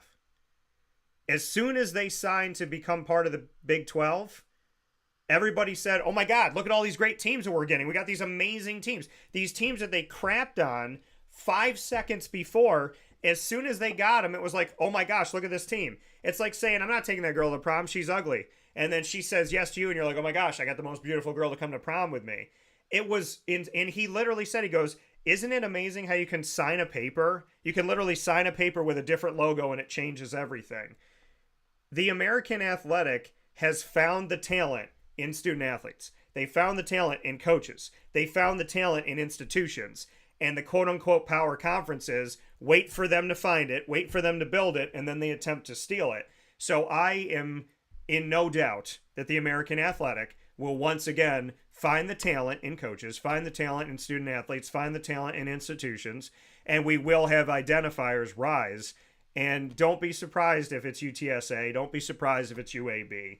Don't be surprised in some of these institutions rising up. And don't be surprised if Army makes a little bit of news and ruffles some feathers, because Army's gotten better. They've been ranked in the top 25 a few times here in recent history. Yeah, I mean, and that's a complete, very valid point. I mean, they build from within. These teams rise up, and then they leave. But I do think some of these schools see the American, if they can rise up, and the American is a building block to the Power Five. But part of what I'm saying, and I think it was, again, you made a really good point there with Cincinnati, Houston, and UCF. Those schools were the upper echelon, and then they left. So now there's a new upper echelon: Tulane, UAB, UTSA, Memphis, schools like that. But what I think would be good for them, and I think it could attract other teams to the conference in the future, could attract better coaches to the conference, maybe from the Power Five, Power Four now. Sorry, that I do think could generate buzz about the American and can make them surpass the Big 12. I think if you go get Oregon State and Washington State, you're bringing in two very well-known programs Yeah. to your conference. Everyone knows those two schools. There are schools in the American that people have never heard of. I know it kills you to hear that, but it's true. And you know it's true. And it's a shame because, again, there's good programs in there. Yeah. I'm not going to lie to you. I don't know where UAB is, Alabama, but I know they're a Birmingham. solid program. They're in Birmingham, Alabama. Yeah. Okay. So now I know that. Yeah. But there's people that don't, Yeah. right? You bring in those two schools, everybody knows where they are. If they continue to build a good conference, and you can make sure that those two teams stay, if they start to do well, and then these schools like Memphis and Tulane, and they're starting to challenge them, you might attract some of your old schools back, or you might attract the team that's running the Mountain West to come in. Yeah. Because the Mountain West is aligning themselves with Oregon State and Washington State right now. Maybe you attract Boise State, right? Maybe you attract Utah State to your conference. Yeah. I think their goal is to surpass the Big 12. The Big 12 lost its main firepower. Yeah. Texas and Oklahoma, they're gone. They're in the SEC now. This is the time for the American to strike. If they can, and I'm with you. I don't know why the heck SMU left to go to the Big 12. That made no sense. ACC. ACC. Okay, sorry. There you go. But even still, I mean, that one makes a little bit more sense. But why would any of these teams now go to the Big 12? Because the Big 12 is not what it once was. Yeah. They're losing schools to the SEC. They lost their two best schools to the SEC. Now, there's still good programs left. They still got Baylor. They still got TCU. They still got Oklahoma State. They've still got Texas Tech. They've still got solid programs. Yeah. But if you can go in and steal some of them, if I'm the American, I'm looking to go into the Big 12 and steal schools. And I don't even necessarily think you would want to go back to your three. I'm going after the Texas Techs of the world. I'm going after Colorado. I'm going after maybe the middling teams. You want to try and get your three back, go for it, 100%. Yeah. But you go after those kind of middling schools, but everybody knows them, and bring them into your conference. Mark my words, if they can do that, and I don't know that they can, but if they can do that, mark my words, within 10 years, the Big 12 will be gone and the American will be the fourth conference. Will be the fourth in the Power Four. Mark my words, if that happens. Is it likely? I don't know. But you got to start with getting Oregon State and Washington State. If you can get those two programs, and I think that would make sense for those two schools. Because I would argue that the American's a better conference in the Mountain West. I would. If you can get those two schools and bring them in, are they going to dominate college football? Decent chance, right? But there's schools in the American that'll compete with them. Yeah. They may not dominate college football. They may not. Baseball, Oregon State will dominate. I'll tell you that right now. That's not even a question. Oregon State's a perennial national title contender almost every year. But that would give them some power even in baseball because they've got some solid baseball programs, right? South Florida is usually pretty good every year. Then you look at basketball. Washington State usually is making some moves in there. Memphis used to be good in basketball forever. Now there's not as good as they once were, but still pretty good. Tulane's got a decent team. You got UTSA, who's, if I remember correctly, a couple of years ago made a Cinderella type run. There's teams in there that can compete.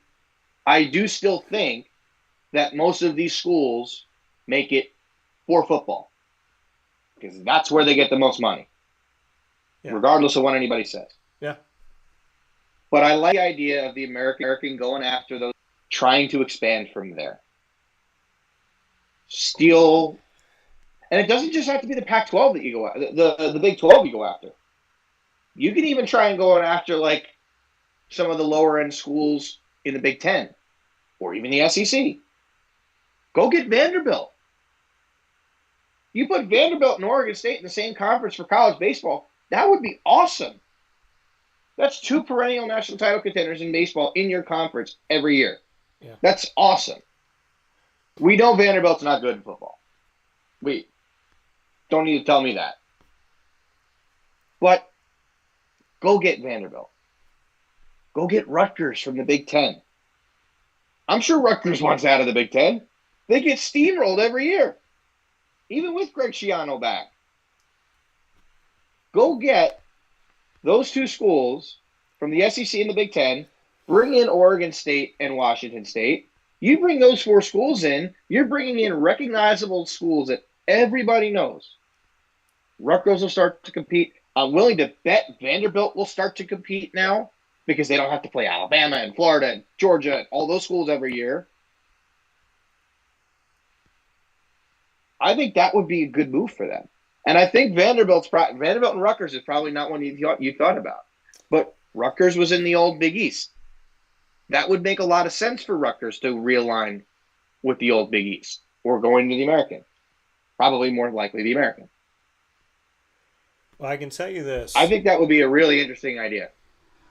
Well, probably never going to happen, but I think it'd be a great idea. Well, Boise State and San Diego State and TCU at one point were going to join or looking to join the Big East for football. And that fell through. And when that fell through, that opportunity of saving Big East football ended up turning into the death of Big East football and creating the American. So the opportunity to do something like that, I don't deny, Murph, because it almost happened. Now, I had made a statement very clearly that the American Athletic Conference, when the Big 12 was reeling from the loss of Oklahoma and Texas a couple of years ago when it was made known and it was approved, I had written an article about what the American should do. And it involved taking from the Big 12. It actually would have saved the Pac-12. It would have killed the Big 12 instead of the Big 12 killing the Pac-12. And this is where he who hesitates is lost. My chess game that I had played when Oklahoma and Texas said goodbye, my chess game that I was playing with the Big 12 is that they would be rated. And this is not me not liking the Big 12. This is me saying, if what happened to the I saw what happened to the Pac-12 potentially happening to the Big 12. My whole vision was Oklahoma and Texas are gone. This is ripe for the taking. Literally what happened down the road for the Pac-12, I had prognosticated could have happened to the Big 12. And these teams, West Virginia would have went to the ACC where they belong. Maryland would have returned to the ACC from the Big 10. Iowa State would have joined Iowa in the Big 10, so that rivalry could go there. That's how some of those teams would leave the Big 12. Then Kansas Kansas State would go to the Pac-12 if Kansas didn't go to the ACC, because that would have made sense. Kansas, Syracuse, Duke, all those identifiers inside of the ACC for basketball. Then I had Texas Tech, TCU, Baylor. I had a bunch of Texas schools joining the American. Now, this is a prediction I made years ago. What ends up happening? That doesn't happen. The Big 12 raids the Pac-12 and kills them instead of the Pac-12 joining in and killing the Big 12. So what I saw happened flip-flop, because he who hesitates is lost. I said the American would go after a bunch of Texas-based schools. What did the American do? They didn't get those Texas-based schools, but when they realigned, they went after and got a bunch of Texas-based schools. They got Rice, they got UTSA, they got North Texas. So they did go after the state of Texas. So that prediction of them going after Texas schools happened. The prediction of striking while the iron's hot with two teams leaving as identifiers happened to the Big 12 instead of the Pac-12. And I had the American helping to kill the Big 12 instead of the Big 12 attacking the American. And I had the American taking 3 schools from the Big 12. Instead, Big 12 took 3 schools from the American Athletic. So everything that you were talking about, I had a plan set in place of this is how the Big 12 dies. And it is eerily familiar to how the Pac-12 has died. It connects to the American going after Texas-based schools.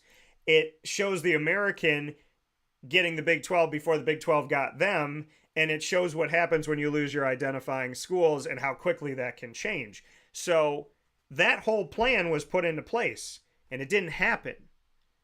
And so all that you're saying, I'm sitting here going, yeah. And when you said the Pac-12 should have joined with the Mountain West, I'm going, yeah, I had a story about that too. So I had all of these things. They didn't happen. Or they happened in a different way. Or they happened in reverse in some cases. I thought the chess match was between the Big 12 and the American. The Big 12, if the American had taken from the Big 12 could have died. Instead, the Big 12 took from the American to try and stay alive. And that's left to be seen. But the American Athletic Conference was in a place years ago to take San Diego State and TCU and Boise State. And they were in a place, in my opinion, to take the Baylors and the Texas Techs and teams like that and TCU so that they could align themselves with being a quote-unquote power conference even more so. And that they would take schools based in Texas and they would have had 5. And now look at all the teams that they have based in Texas. So in a weird way, some of these predictions came to light in some way. And in another way, the chess thing happened that the Big 12 tried to checkmate the American before the American could checkmate them. But everything that you just said, I am literally aligning with it, because as we're talking about this, I'm looking on my website for the articles of when I wrote this plan out and was like, this is what I would do. This is what I think should happen. And everything you're saying about the American, Murph, I put down on paper, and I was like, if they make this, then there's no Big 12 as opposed to there being no Pac-12. And then after everything happened, I made the case and the argument that the American should go after the remaining Pac-12 schools, which at the time still had Cal and Stanford. And I'm not saying that maybe those conversations didn't happen. When I talked to Mike Oresco about it, it sounded more like they didn't make sense more than they didn't happen. But I'm in agreement with a lot of the things you've said, because I have publicly written these things down and put them out there over these last few years. So you're echoing what I was thinking, and you're echoing things that made sense, and you're echoing these moves that could have been made, should have been made, and we could have seen a very different thing. We could have seen the American arguably in the top 3 or 4 conferences with the death of all these other pieces and the death of the Big 12. So it's interesting what you're saying here this morning, because I have been on this for a long time and researching and seeing where I think things can go. And not that I think the American can't be advantageous still, because I think they can be, and anybody who slept on them has been wrong. And I'm proud to say that I never have. But there's a lot to be said about where we could be heading here right now, Murph, and all I can say is touche, sir, when I'm listening to you talk about this. 100%. And the bottom line is we're not done with conference realignment. No. It's not done. No. there are still talks that Clemson and Florida State are trying to get their way to the SEC. Another They one are of my trying to get predictions. out of their contract to get to the SEC. Yeah. If that happens, I will tell you right now, the ACC will die. The ACC is nothing without Florida State and Clemson. I don't want to hear about North Carolina and Duke in basketball. The ACC is nothing without those two schools. Yeah. If that happens and they make their way to the SEC, SEC would then be at 18. They might even get more. You know what? They'll probably get Miami too. Trying to think of what other ACC schools are in that general area that are in like the Southeast. And then they might even get, Virginia. But as far as what schools would make sense for the American, if Florida State and Clemson go to the SEC, one of two things is going to happen. Either the ACC is going to purge the American and the American is going to die, or the reverse is going to happen. The American will then purge the ACC. Yeah. Now, they wouldn't take every ACC school. Like those three schools in the South, they wouldn't get Florida State, Clemson, and they wouldn't get Miami. They'd all go to the SEC. But you have schools like Virginia, Virginia Tech, North Carolina and Duke, Syracuse, Wake Forest, Louisville, Syracuse. Louisville and Syracuse, I think, would probably go back to the Big East. You could say I'm wrong. if they But I created think it there's again. a good chance they would. They would have to create it Well- again or go independent. Yeah.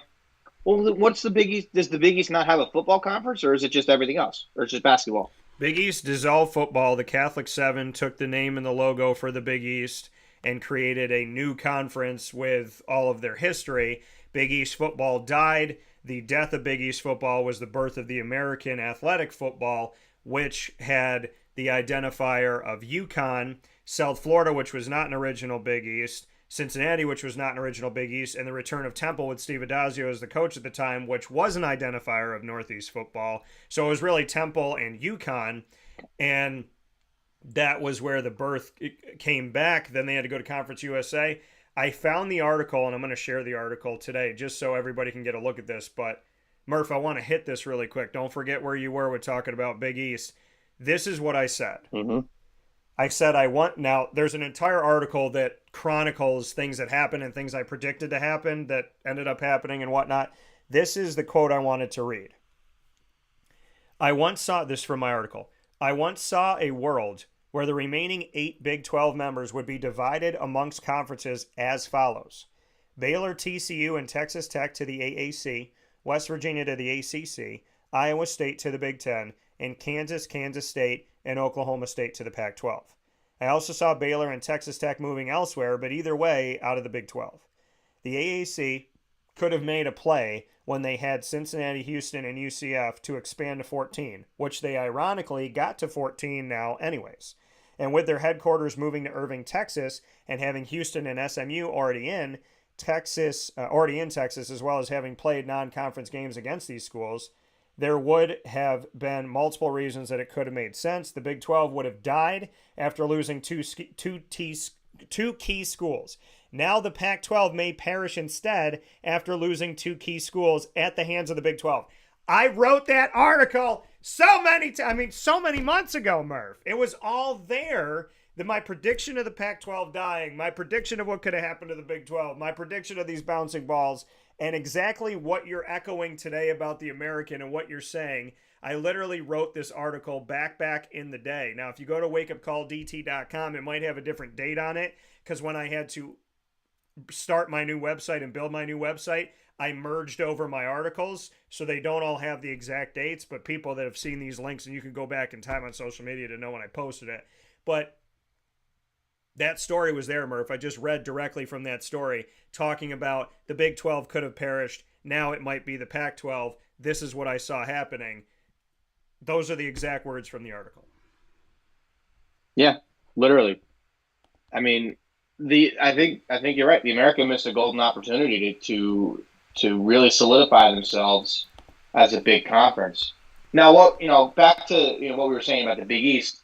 I do think if the ACC were to be purged and dissolved, Big East football, because in basketball, Syracuse, Louisville, and what was the third school we were saying?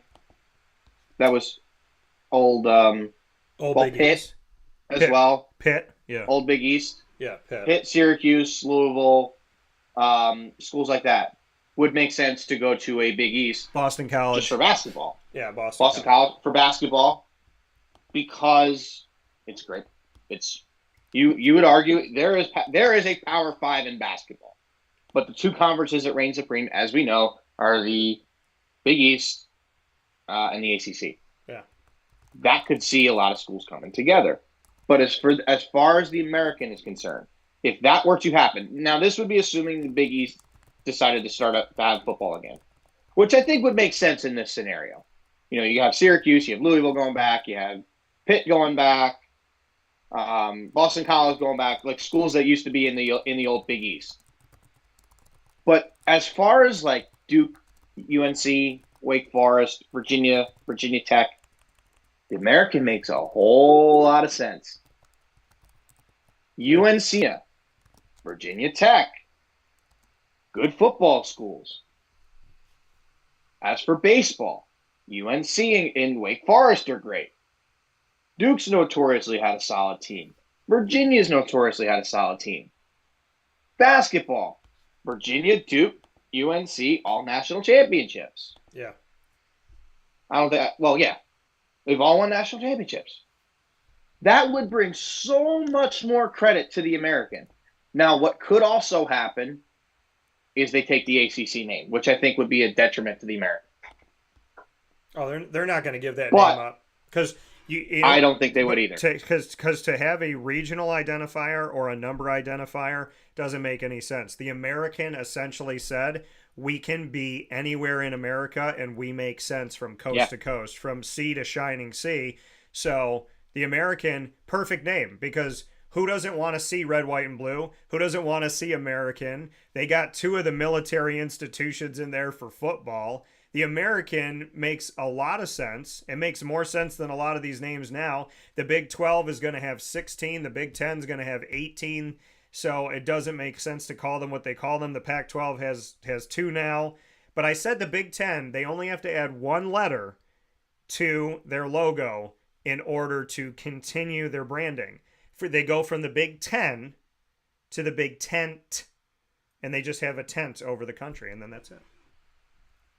Yeah, I mean, like I said, I don't think they would. I don't think they would take the ACC name because you're right. The American makes perfect sense for the name of the conference.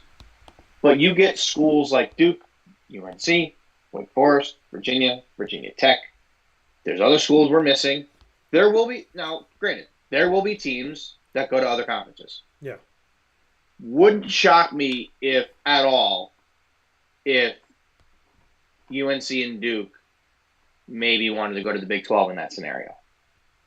Wouldn't shock me. I don't think they should, but it wouldn't shock me. I mean, obviously they need to stay together. But I think the American would make a whole lot of sense. And that is this is only if Clemson and Florida State go to the SEC. Yeah. Because if that happens, the ACC is going to die. Or, as I said before, the American is going to die. One of those two scenarios would probably transpire because the American and the ACC would make all the sense in the world to come together. It's just a matter of which conference dies at that point. Yeah. In my head, the most likely scenario, and it kills me to say it for the American, is that the ACC takes over and the name's recognizable and they decide to keep it. And then they purge the American schools and the American dies, which I think would be a horrible thing for college sports because, as you've said, the Americans come such a long way since the Big East dissolved and they became their own conference. It would be a shame, but I do see that as the most likely scenario to happen if and when Florida State and Clemson go to the SEC, because you got to think of it this way: Those two schools go to the SEC. Yeah. The ACC will try and get all the American schools because they're going to do anything to survive. Think about what the Big 12 did when they lost Texas and Oklahoma. They went to the American. The ACC would do the same thing. Guaranteed. Then when that happens, you might start to see these American schools looking to go elsewhere. You might see some schools go to the Big. You might see more schools go to the Big 12. Yeah. You might see schools go to the Big 10, and it would be a shame because I really do think the American Athletic Conference has come such a long way. Well, I'm going to hit. And you. I know we have our differences. Go ahead. Yeah. Oh no, go ahead. Finish your point. I was going to say, I know we have our difference of opinion in certain things with the American as far as it's concerned, but it's good for college sports. Yeah. It's truly becoming. You have your Power 5 and then the Group of 5 teams. The Group of 5 the teams that always stood out were in the American. Yeah.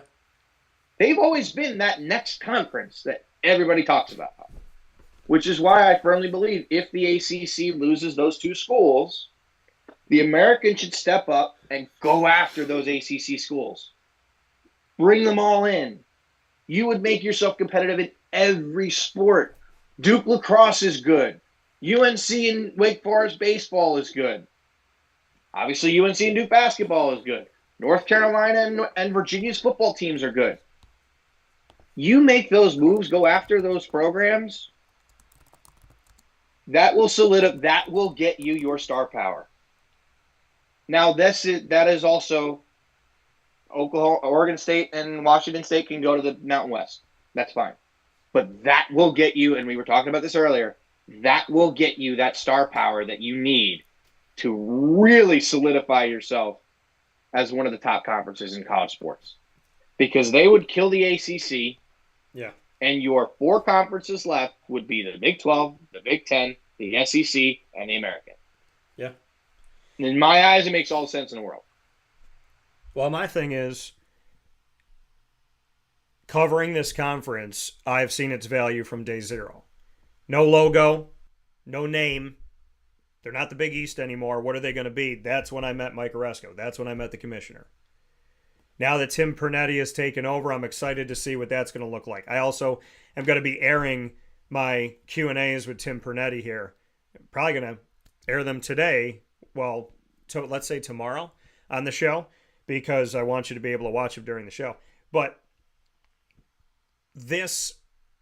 everything that we're talking about, Murph, let's be real. The American taking from the ACC would be the clapback. It would be the reaction. Because the ACC was not the best conference in basketball. The ACC was a backseat to the Big East.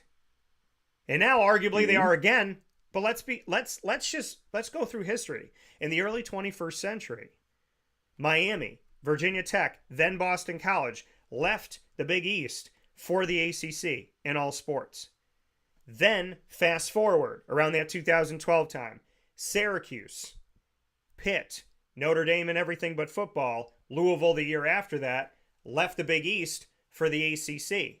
So the ACC, before today, had 15 member institutions. 15.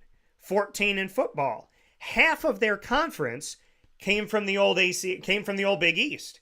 7 of their 15 came from the old Big East. So when they became the best conference in basketball, it was because they had to take from the best conference in basketball. So if the American took back from them, we would not only bring back Big East football, but it would be a total coup clapback, say what you want to say, but we came and got it. All good things come back to the one they're supposed to be with. That's what would have happened. That's what can happen. The ACC hangs its hat on stealing from the Big East. The Big East became the American in football. The American taking from the ACC would restore Big East football, Northeast football, and essentially say to the ACC, thanks for watching this for me while I was gone.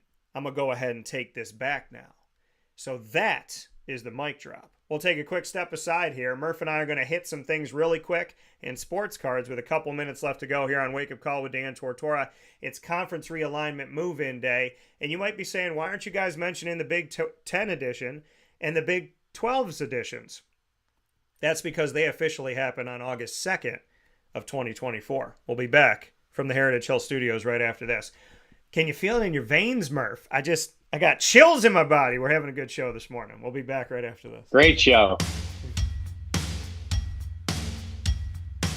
Central New Yorkers, you can now enjoy the taste of Heritage Hill award-winning craft beers, seltzers, and a full bar at 3 locations. Spend your weekends at their beautiful location in Pompey with its amazing views, sunsets, family, and pet-friendly facilities, as well as extensive private event areas. Get their taps, tonics, and tastes in their brand new North Syracuse location at Sweetheart Corner in North Syracuse, New York.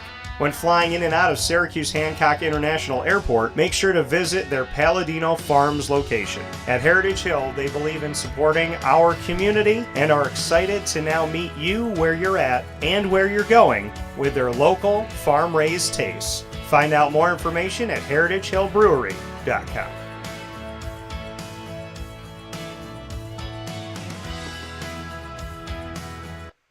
And a welcome back here to Wake Up Call with Dan Tortora inside of the Heritage Hill Studios. Heritage Hill joining you at the Brew House in Pompey on 3149 Sweet Road in the central and upstate New York country. And you'll find them in the hustle and bustle of so many areas that are here in our beautiful CNY community.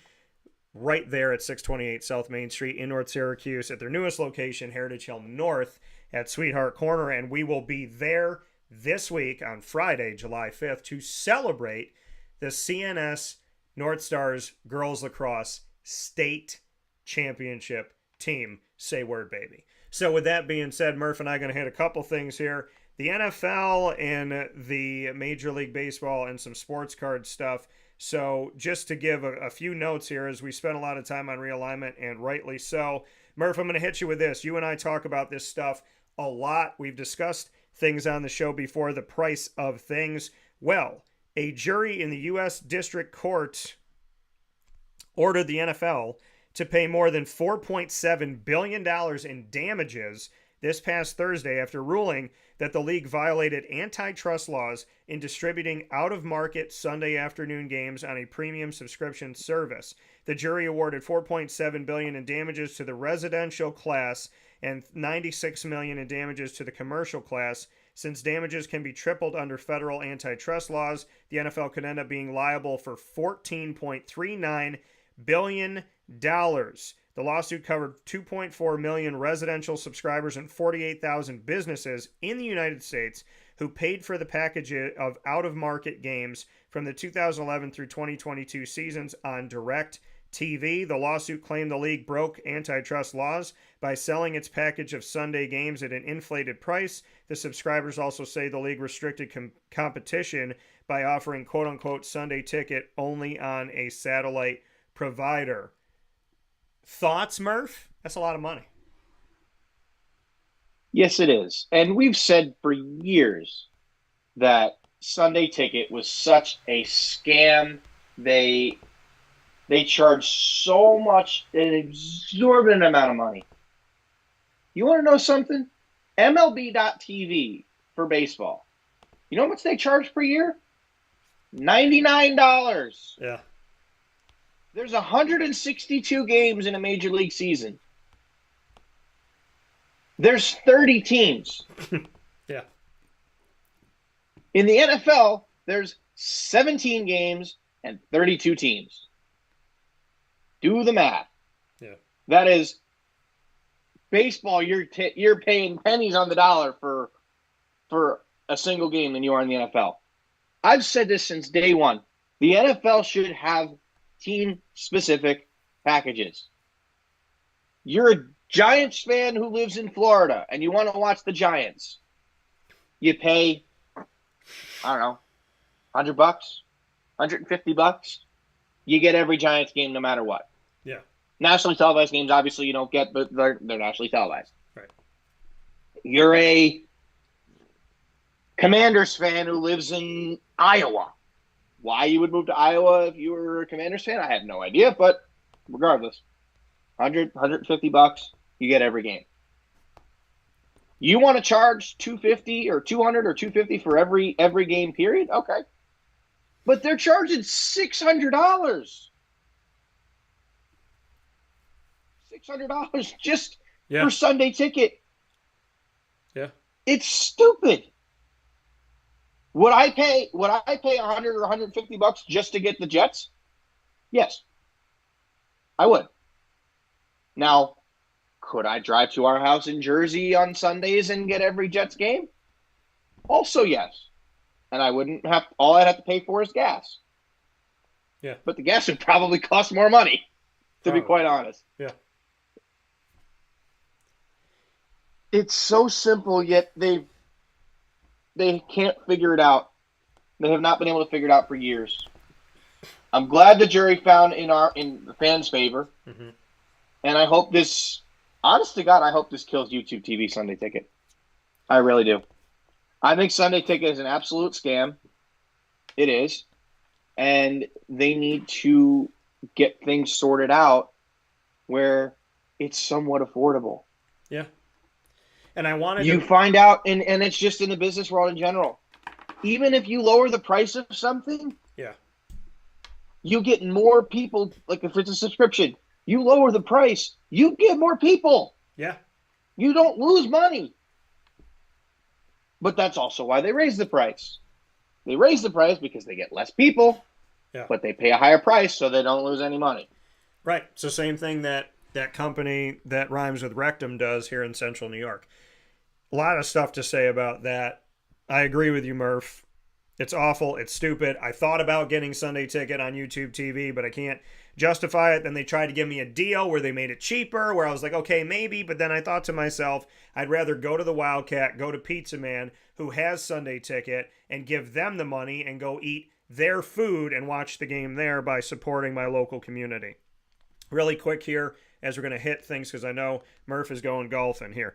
Pittsburgh Pirates veteran Aroldis Chapman earned a place in Major League Baseball history this past Saturday by passing Billy Wagner for the most career strikeouts by a left-handed reliever. Aroldis Chapman is 36 years old, and he struck out Travis D'Arnaud and D'Arnaud, pardon me. Struck out Travis and pinch hitter Sean Murphy in the ninth inning of the Pirates' 2-1 loss to the Atlanta Braves in 10 innings. Chapman tied Wagner's record of 1,196 strikeouts by retiring D'Arnaud and then claimed the record by striking out Murphy. Chapman stared down Murphy as he walked away from the plate. So awesome for Aroldis Chapman to now have the most strikeouts in his career for a left-handed reliever in Major League Baseball history, and a shout out back to Billy Wagner. Any quick notes on that before we go to cards? He was a guy that when he first came up with the Reds, I was throwing 105 miles an hour coming out of Cuba. We all thought that he was going to be good for a little while, and then he was going to, blow out his arm and all this, that, and the other. That's 14 years ago, folks. He's been in the league almost 15 years. Yeah. That is crazy to think about. I mean, I could be wrong. I think it was around 2010 where he broke into the league. But Aroldis Chapman has been one of the most dominant left-handed relievers in this generation. He still throws over 100 miles an hour at 36 years old. Yeah. He holds the record for the hardest pitch ever thrown at, I believe it's 105.7, I think. It's not quite 106, but it rounded up to 106, so it's something like that. He's a guy who, as great as Billy Wagner was, and Billy Wagner should be a Hall of Famer, if you ask me. But we'll have that conversation over the winter time when the ballots come out again. But Aroldis Chapman's a guy that's probably going to get consideration for Cooperstown, I would think. Now, he's got some off-the-field issues that he's had to deal with in his career. May not necessarily be the nicest human being in the world, but, that's not taken away from his baseball performance. He's still very, very good. Yeah. One of the best to ever do it. Yeah. No, it's incredible. Shout out to Aroldis Chapman, to all the work that he's put forward into that name continuing to grow here in the world of baseball and all around the world. Final piece here, Sports Card Show and Tell, proudly presented by GG Cards and Breaks. And I want to celebrate GG Cards and Breaks as we, believe it or not, are in year 2 of our partnership. Year 1 went by so fast, and we love working with GG Cards and Breaks, 639 Delmar Place in Syracuse, New York. My home of choice for sports cards and trading cards with Disney Lorcana and so on and so forth in general. They have Pokemon and Magic as well. So Murph has a couple things to show. I have a couple things to show before we wrap up today's broadcast. Go ahead, Murph. So as I mentioned earlier, I went to the Brotherly Love Card Show down just outside of Philadelphia on the Jersey side in Voorhees, New Jersey, with a friend of mine, Oasis Cards, who's got a kid on the way. So he's going to be a father for the first time. So quick little shout out to him. And July 12th is the due date for his wife. So sending them the best. But I bought and sold a ton yesterday. Yeah. You want to know what came? I bought probably at least 15 plus cards yesterday. You want to know what came home with me? 3. Yeah. 3. Good cards. Like, nothing I'm upset to have. But the cards I came home with, so I'll start with this one. Really easy. Just an Topps Allen and Ginter Shohei Ohtani rookie. Nothing crazy. You know, got a good price on it. Prism Brock Purdy. I've had quite a few of these in the past. Paid a little too much that I should have, but I paid well on this one, so I'm good there. Is that a 10? And I got this one. That's a 10. Okay. Yeah. And then I got this one. This is an SGC 1010. I got this one, I think, at a good price. There's really no way of comping it in a 1010, but it's an Ellie De La Cruz Onyx auto. That's cool. Ellie's had a phenomenal year. He's already got 40 stolen bases. He's had an outstanding year. Yeah. But just stuff that I know I haven't really shown on the show. A couple of basketball cards that I just want to get rid of. So if anybody wants these, you let me know. It's a Tyrese Maxey Mosaic rookie PSA 10 and a Score Anthony Edwards rookie PSA 9. If anybody wants those, let me know. I'll get rid of them. I'm happy to get rid of them. And then a couple of ARs. One of these is actually already out the door.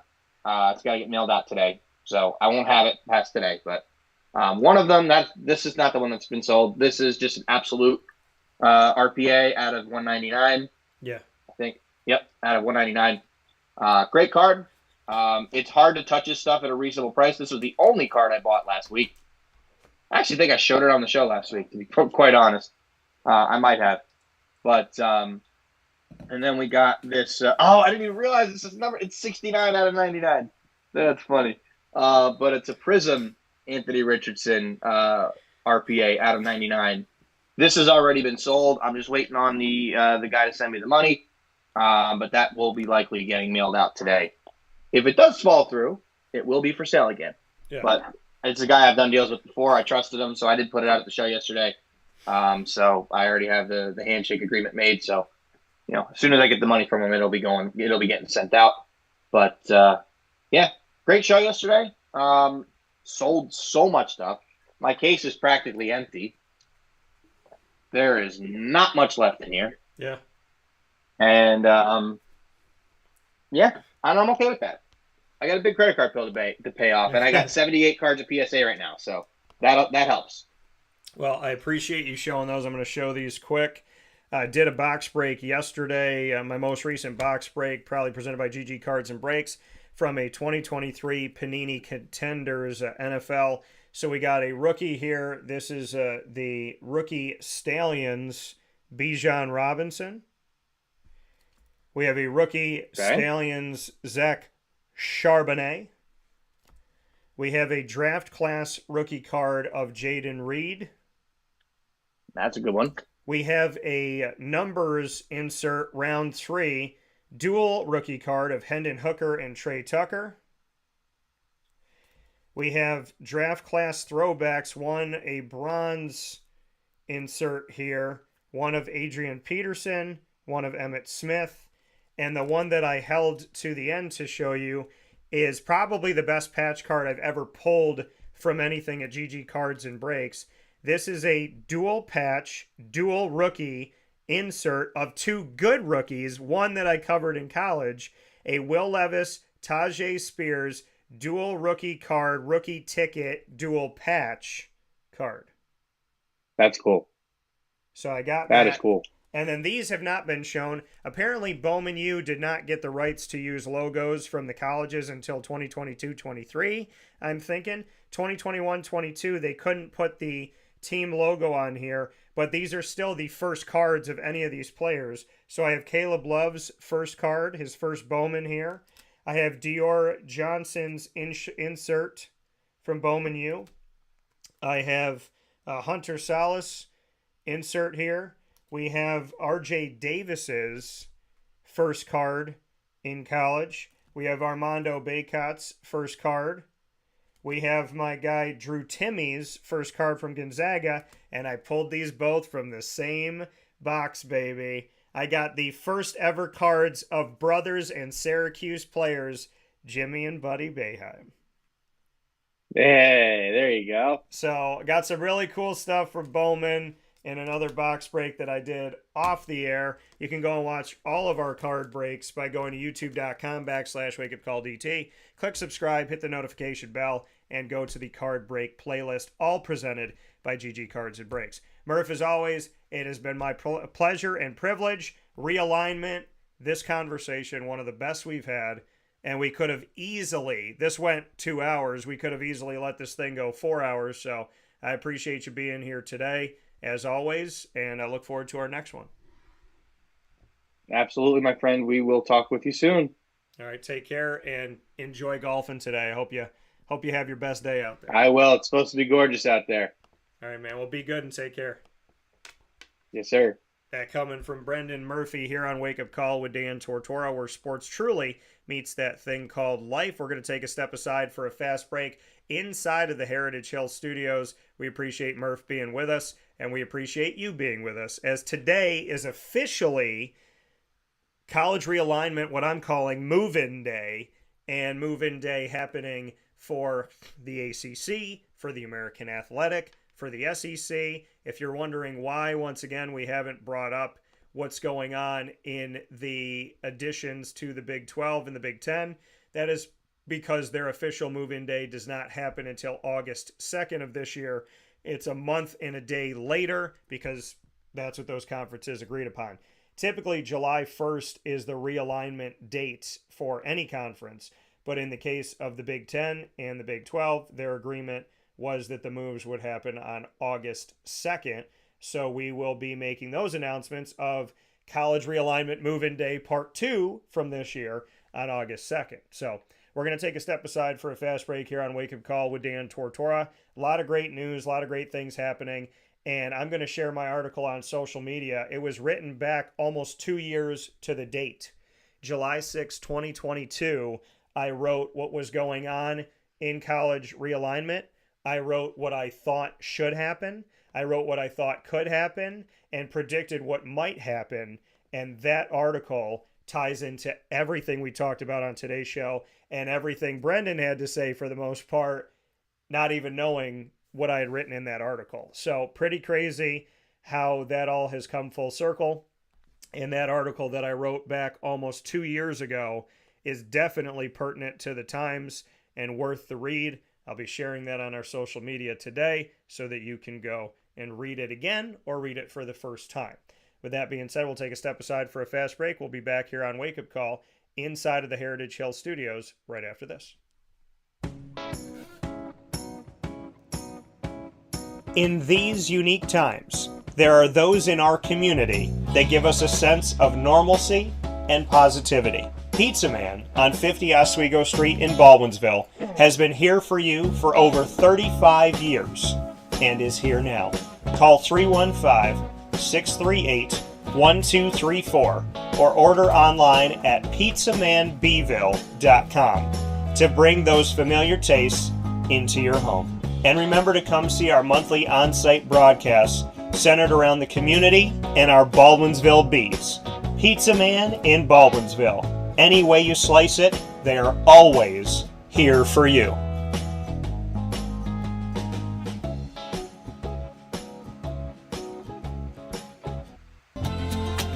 Looking for your next ride? Look no further than Great Lakes Honda City, located on 7140 Henry Clay Boulevard in Liverpool, New York. Serving our community for decades, their new and pre-owned vast array of vehicles are available to you Monday through Saturday on site. To search from home, shop at GreatLakesHondaCity.com.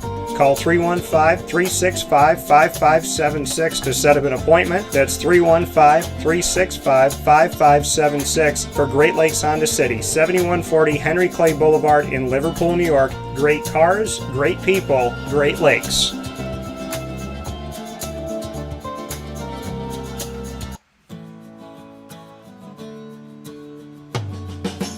Our corporate purpose at Chick-fil-A is to glorify God by being faithful stewards of all that's entrusted to us and to positively influence all those who come in contact with Chick-fil-A. And what became increasingly clear from our success in Cicero is that people love Chick-fil-A. And also I think we recognized that, we had a great opportunity to grow the brand and grow our platform. I felt incredibly grateful when I was selected to be a Chick-fil-A operator.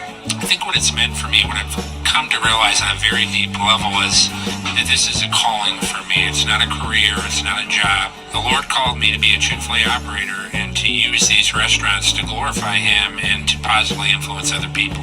I'm blessed. I'm very blessed. Head to Chick-fil-A Clay on 3974 State Route 31 in Liverpool, New York.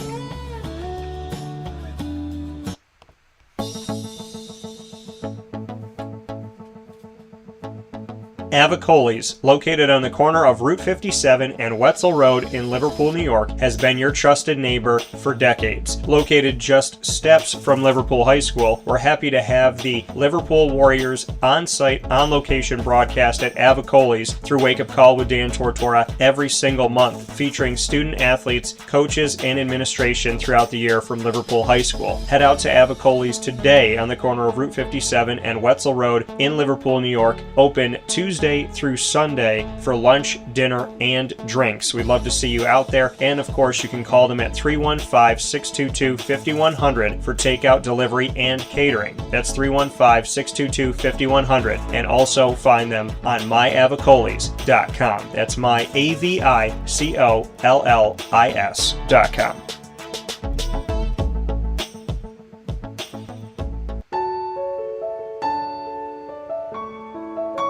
Having peace of mind when you're out of town that your furry-loving friend is safe and sound means taking them to Canine Campground, because we all know that when it comes to the love of our pets, it goes well beyond the call of duty to make sure they're safe and sound. Right, Lily?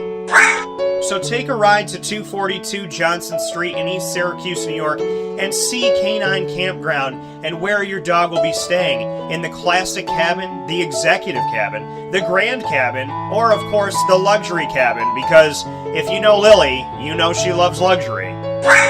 Now you don't have to wait to the last minute to find a family member or a friend that'll take your dog for a few days. Call Canine Campground at 315-299-4013. That's 315-299-4013. Their drop-off and pickup times are Monday through Sunday. Check K9campground.com for more information. That's the letter K, the number 9, and campground spelled with a K.com. K9campground.com. When you're going out of town, bring your dog to Canine Campground. Carvel DeWitt, it's what happy tastes like. Do you know why? Because we make ice cream. Creamy, rich, flavorful ice cream. Not yogurt or iced milk like some of our competitors. Ice cream. Fresh, by hand, daily. For the calorie conscious, we have something new for you. Our new Carvelite. Same great flavor, creaminess, and texture of our regular ice cream with only 35 calories an ounce. So whether you want an ice cream cake, flying saucer, dasher, carvalanche, hard or soft ice cream, we will satisfy your craving with our fresh, handmade regular or new Carvelite ice cream. Carvel DeWitt. It's what happy tastes like. The Wildcat Sports Pub in Camillus, New York is located on 3680 Milton Avenue in the Home Depot Plaza. It is your family-friendly sports bar and restaurant. Folks, some sports bars aren't family-friendly. Some family-friendly restaurants are not sports bars. The Wildcat Sports Pub in Camillus, New York is proud to be both. It is that marriage that you've been looking for years. The Wildcat Sports Pub is your home base for your sports bar and restaurant needs, games for the kids, indoor and outdoor activities, and enough things on the menu to come back every single week and get to try something new. They're open Sundays from noon to 8 p.m., Monday through Wednesday, 11 a.m. to 11 p.m., and Thursday through Saturday from 11 a.m. to midnight. For reservations and party information, call 315-487-2222 for the Wildcat family-friendly sports pub and restaurant.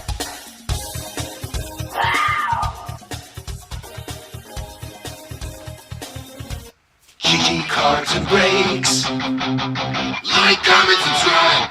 GG Cards and Breaks, coming to you on 639 Delmar Place in Syracuse, New York, is open 7 days a week, Monday through Saturday from 10 a.m. to 6 p.m. and on Sundays from 10 a.m. to 5. They are my sports card and hobby card shop of choice. There's nowhere like GG Cards and Breaks.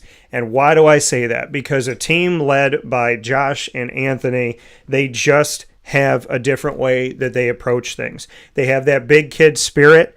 They love collecting cards. They love opening boxes and being a part of the enjoyment. It's not just seeing the guests that come in to do that. They love to do that as well. So they've kept that passion, and now they share that passion with you, bringing you hockey, basketball, football, baseball, soccer, all sport, AEW, UFC, and more, including Disney Lorcana, Magic, and Pokemon while supplies last. Whatever you're looking for, if you've never collected before or if you've done it all your life, GG Cards and Breaks is the place that has everything you need. They have the top loaders of different sizes, the one-touch cases that you could put your cards in. They have boxes, they have binders, they have sleeves.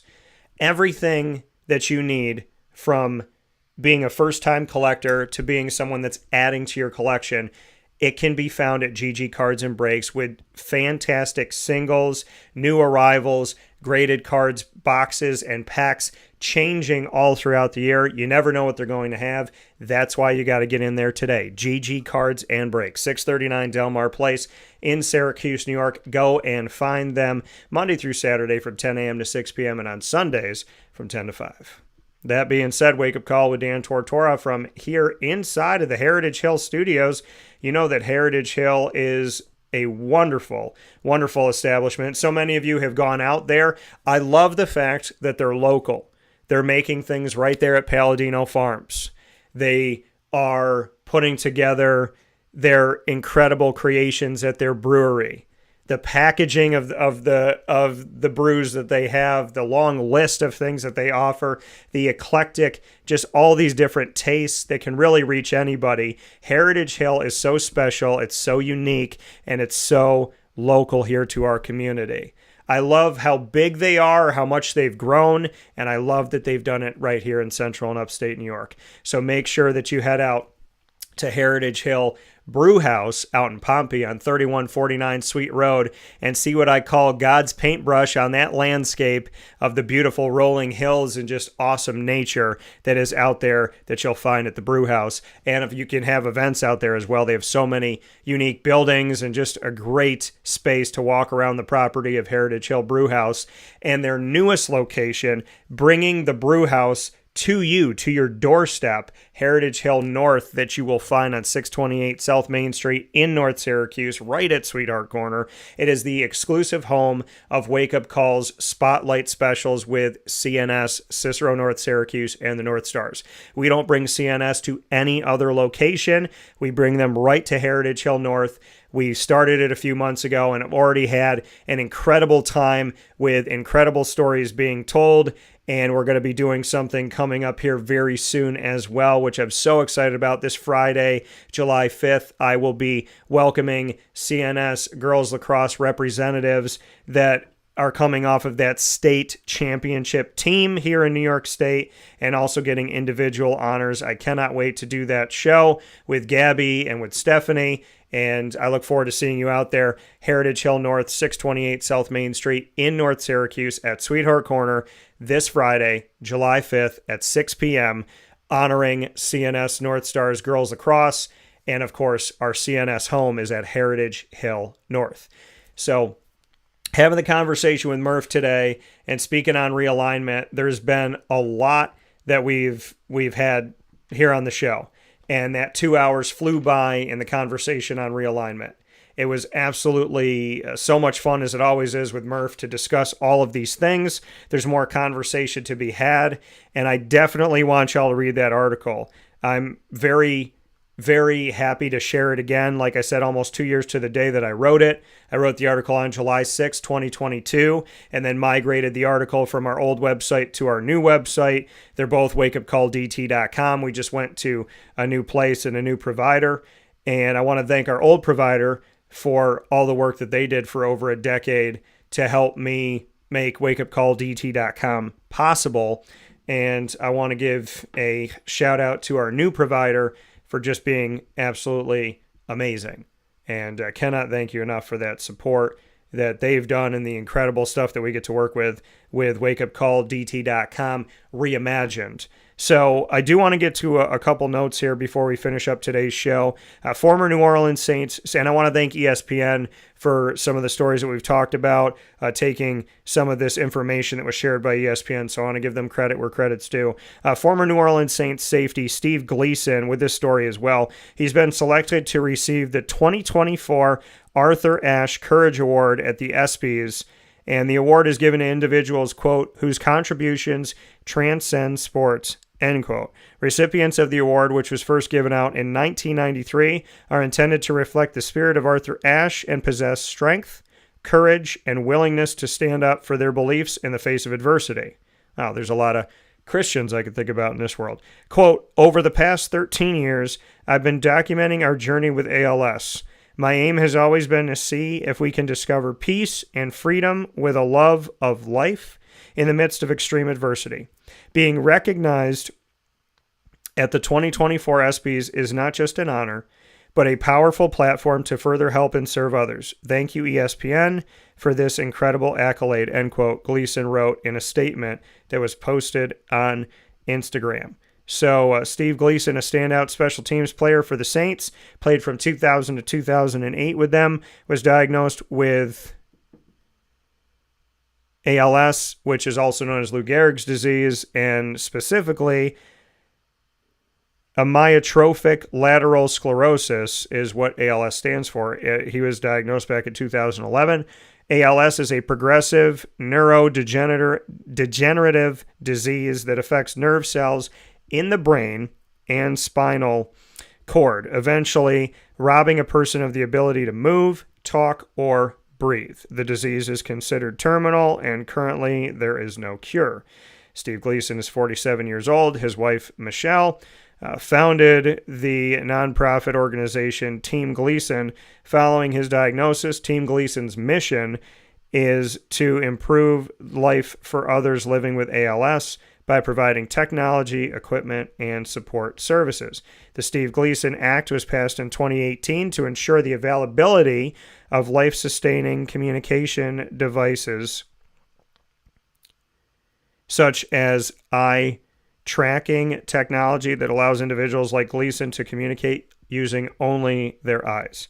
In 2020, Gleason became the first football player to receive the Congressional Gold Medal, the highest honor awarded to civilians for advocacy work with ALS. He was a special teams captain and the Saints leader in blocked punts.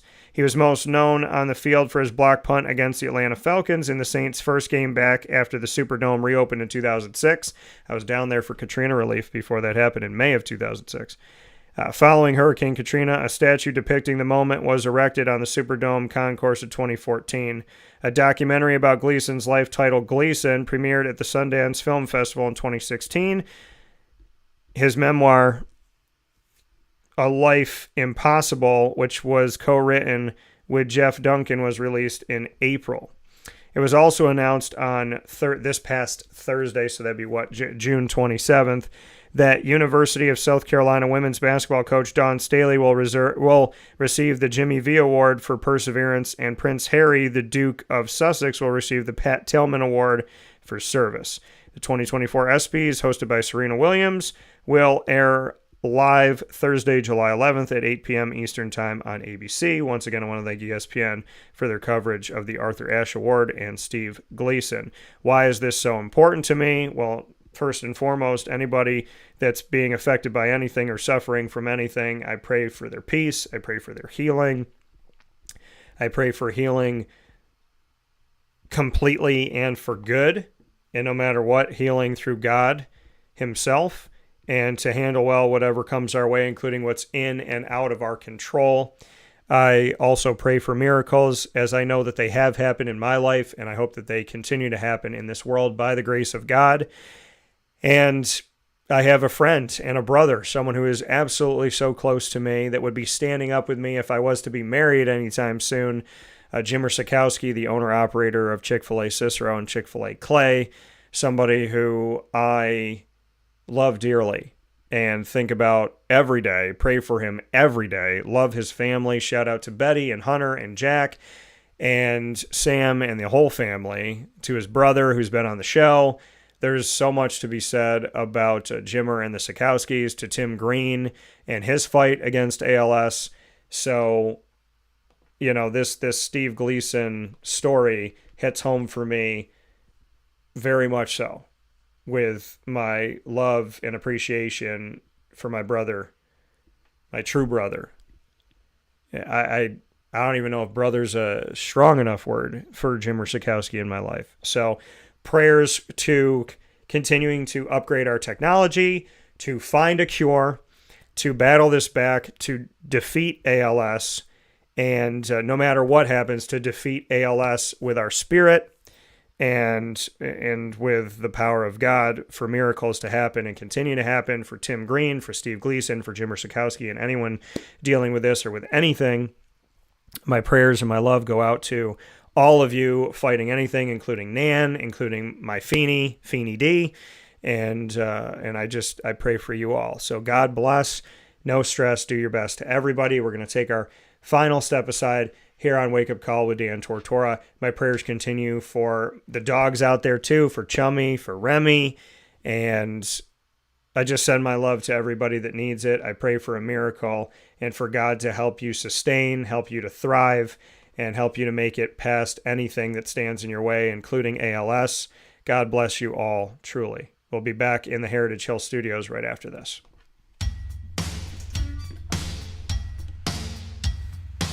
Central New Yorkers, you can now enjoy the tastes of Heritage Hill award-winning craft beers, seltzers, and a full bar at 3 locations. Spend your weekends at their beautiful location in Pompey with its amazing views, sunsets, family, and pet-friendly facilities, as well as extensive private event areas. Get their taps, tonics, and tastes in their brand new North Syracuse location at Sweetheart Corner in North Syracuse, New York. When flying in and out of Syracuse Hancock International Airport, make sure to visit their Palladino Farms location. At Heritage Hill, they believe in supporting our community and are excited to now meet you where you're at and where you're going with their local farm-raised tastes. Find out more information at heritagehillbrewery.com.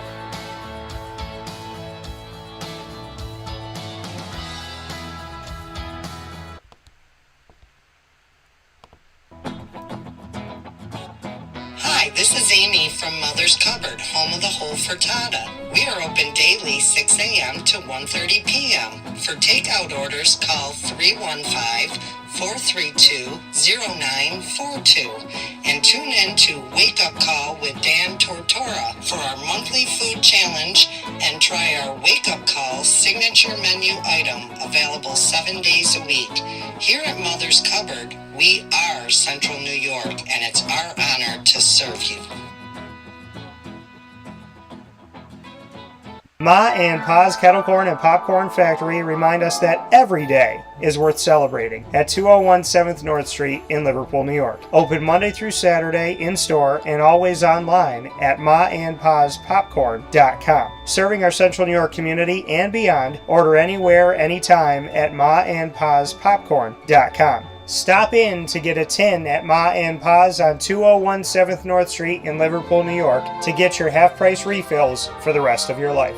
Come to Ma and Pa's for your holiday gift giving for family, friends, employees, and clients. And remember, for fundraising and events, to call 315-450-6272. That's 315-450-6272. Ma and Pa's Kettle Corn and Popcorn Factory. How corny are you? This is Jimmer Sikowski, owner-operator of Chick-fil-A Cicero, 7916 Brewerton Road in Cicero, right in front of the Home Depot. I had a deep feeling that God wanted me to do something bigger with my life and to help people, help others. He kept putting Chick-fil-A in my life, and I realized as I was going through the franchise selection process that positively impacting the lives of others was really core to what we do here at Chick-fil-A. First of all, it starts with the food. The food is brought in fresh daily. We bring in local produce. We prepare to order in the kitchen. We hand bread our chicken. We hand spin our milkshakes. It's great food. It doesn't taste like fast food. I think the second thing is the way people feel when they come in a Chick-fil-A restaurant. It's different. We try to treat people with intentional kindness here, which is very different and deeper than good customer service. And so I think it feels remarkable for most people to come in a Chick-fil-A restaurant. And then lastly, the impact that we try to have in the community is very different.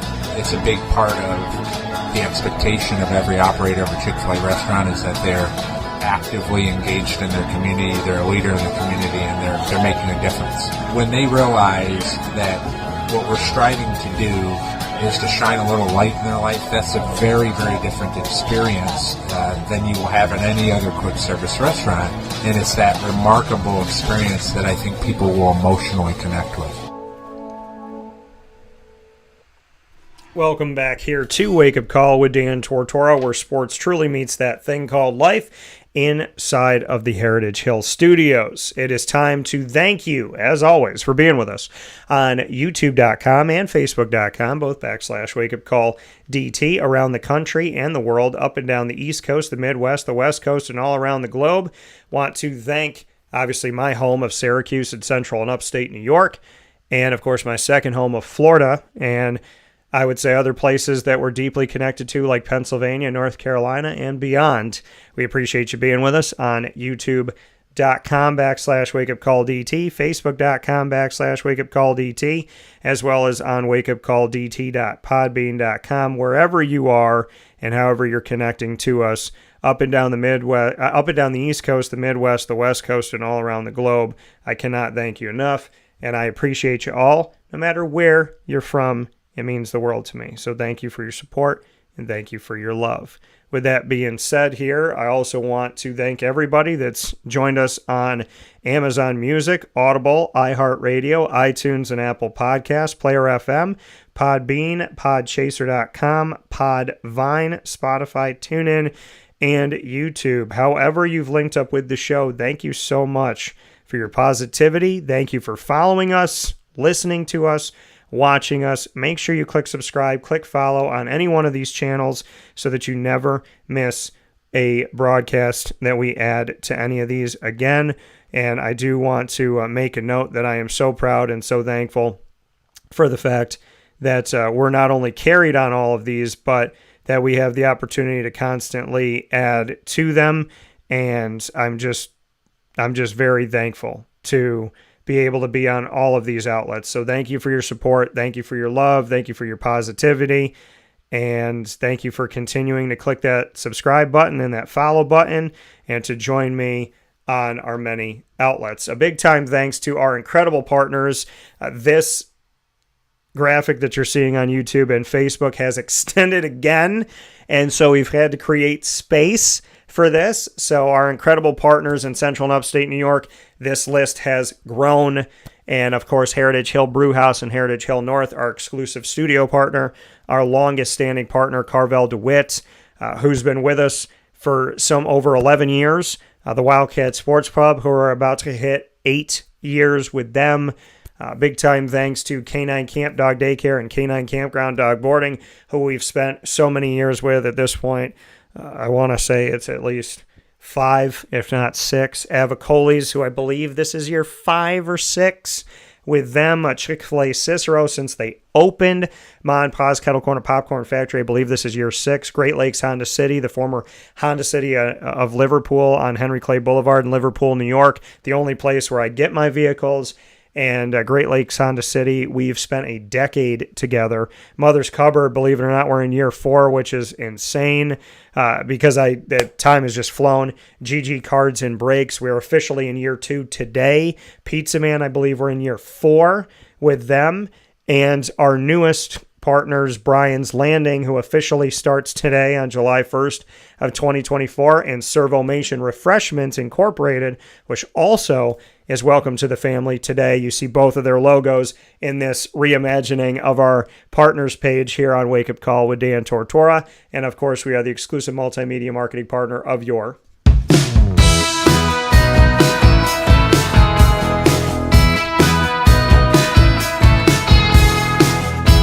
Lemoyne College Dolphins. It's Fins Up every single month on Wake Up Call with Dan Tortora. You'll find your Dolphins during Dolphin Time Wednesdays at 9 a.m. Eastern Time. You'll find AD and DT as well as the Dolphin Dive specials throughout the year. And of course, we feature student athletes, coaches, administration, future Dolphins, and alumni.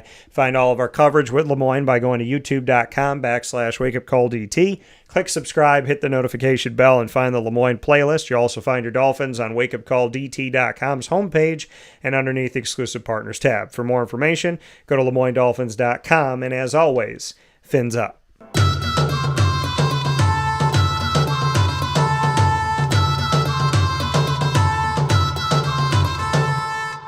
The Bryan and Stratton College Bobcats of Syracuse are exclusive multimedia marketing partners with Wake Up Call with Dan Tortora. You will find your Bobcats with us every single month and throughout the year, celebrating student athletes, coaches, and administration of a truly unique experience at Bryan and Stratton College of Syracuse. Unique when it comes to eligibility and the wonderful things that they offer, job placement outside, just getting out into the world. They're awesome percentages of job placement, as well as, if you're in your 30s and you have some eligibility left and you're ready to go, you could be on that men's or women's basketball team, men's and women's soccer, baseball, esports. There's so many great things, and it's such a great way to either go to college for the first time or to return to college. And if you have eligibility, there's so many unique ways that Bryan and Stratton College of Syracuse can connect with you. It provides opportunities that people thought they may never have or never have again. So make sure you visit their campus on James Street in Syracuse, as well as their campus on Route 57 in Liverpool, right across the street from Avicoli's. You will find the Bobcat Buzz specials on youtube.com/wakeupcalldt. Click subscribe, hit the notification bell, and find the BSC Syracuse playlist. You'll also find the Bobcats on wakeupcalldt.com's homepage and underneath the exclusive partners tab. For more information, go to syracuse.bscbobcats.com and go Bobcats.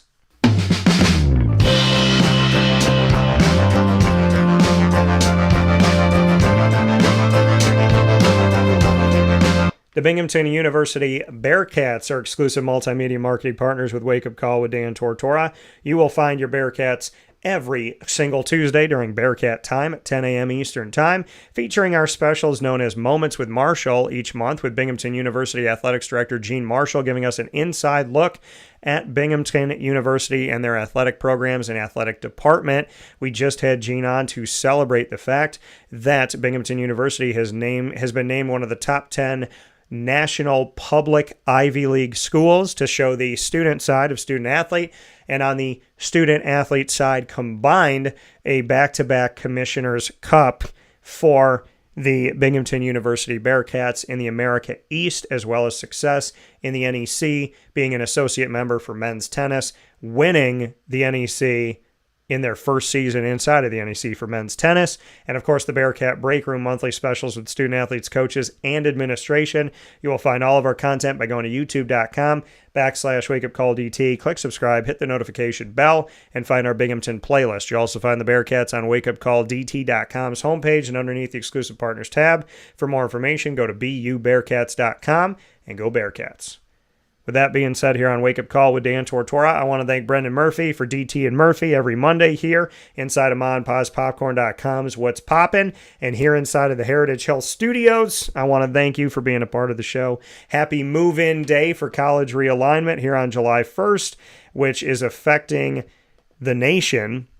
And we talked about what's coming in to the world of the ACC, into the world of the American Athletic, into the SEC, and what is going to be coming in a month from tomorrow on August 2nd for the Big 12 and the Big 10 and the future of the Pac-12, as we hope that everything works out in the representation on the West Coast for those institutions. Once again, a big-time welcome and many thanks to Brian's Landing and Servomation Refreshments. You can now go and see their logos and click on their logos to go to their websites on wakeupcalldt.com's homepage. Servomation Refreshments Incorporated has been added to our partners, and so has Brian's Landing. If you go to the Partners tab, you can click on Brian's Landing as well as Servomation Refreshments with all of our other partners in the community of Central and Upstate New York and get to know a little bit more about them, as well as have a directional map from wherever you are to get to their locations, and you have their hours of operation. Welcome to the Wake Up Call family. Brian's Landing out in Jamesville and Servomation Refreshments out in Canastota and beyond. We are so excited to welcome you. Thank you to Brian Bruno especially. Big time thanks to the team at Brian's Landing. Thanks to Renee, thanks to Jacqueline, and thanks to the whole team at Servomation Refreshments Incorporated, along with everyone that I got to meet when I went out there to tour one of the facilities this past week. I can't thank you enough, Brian. Can't thank you enough, Servomation Refreshments and Brian's Landing. I'm very excited to be able to share this here on July 1st, to continue all the partnerships we have, to welcome GG Cards and Breaks back, and to thank Brendan Murphy for an awesome show. Facebook at Wake Up Call DT, X at Call DT, Instagram at Wake Up Call _DT, all the time on wakeupcalldt.com and youtube.com/Wake Up Call DT, as well as all of our podcasting platforms. Have a wonderful day. God bless. No stress. Do your best. The Wake Up Call family has expanded. What do you think? I was going to let realignment just happen with collegiate athletics? We got to do it here too with Dan Tortora Broadcast.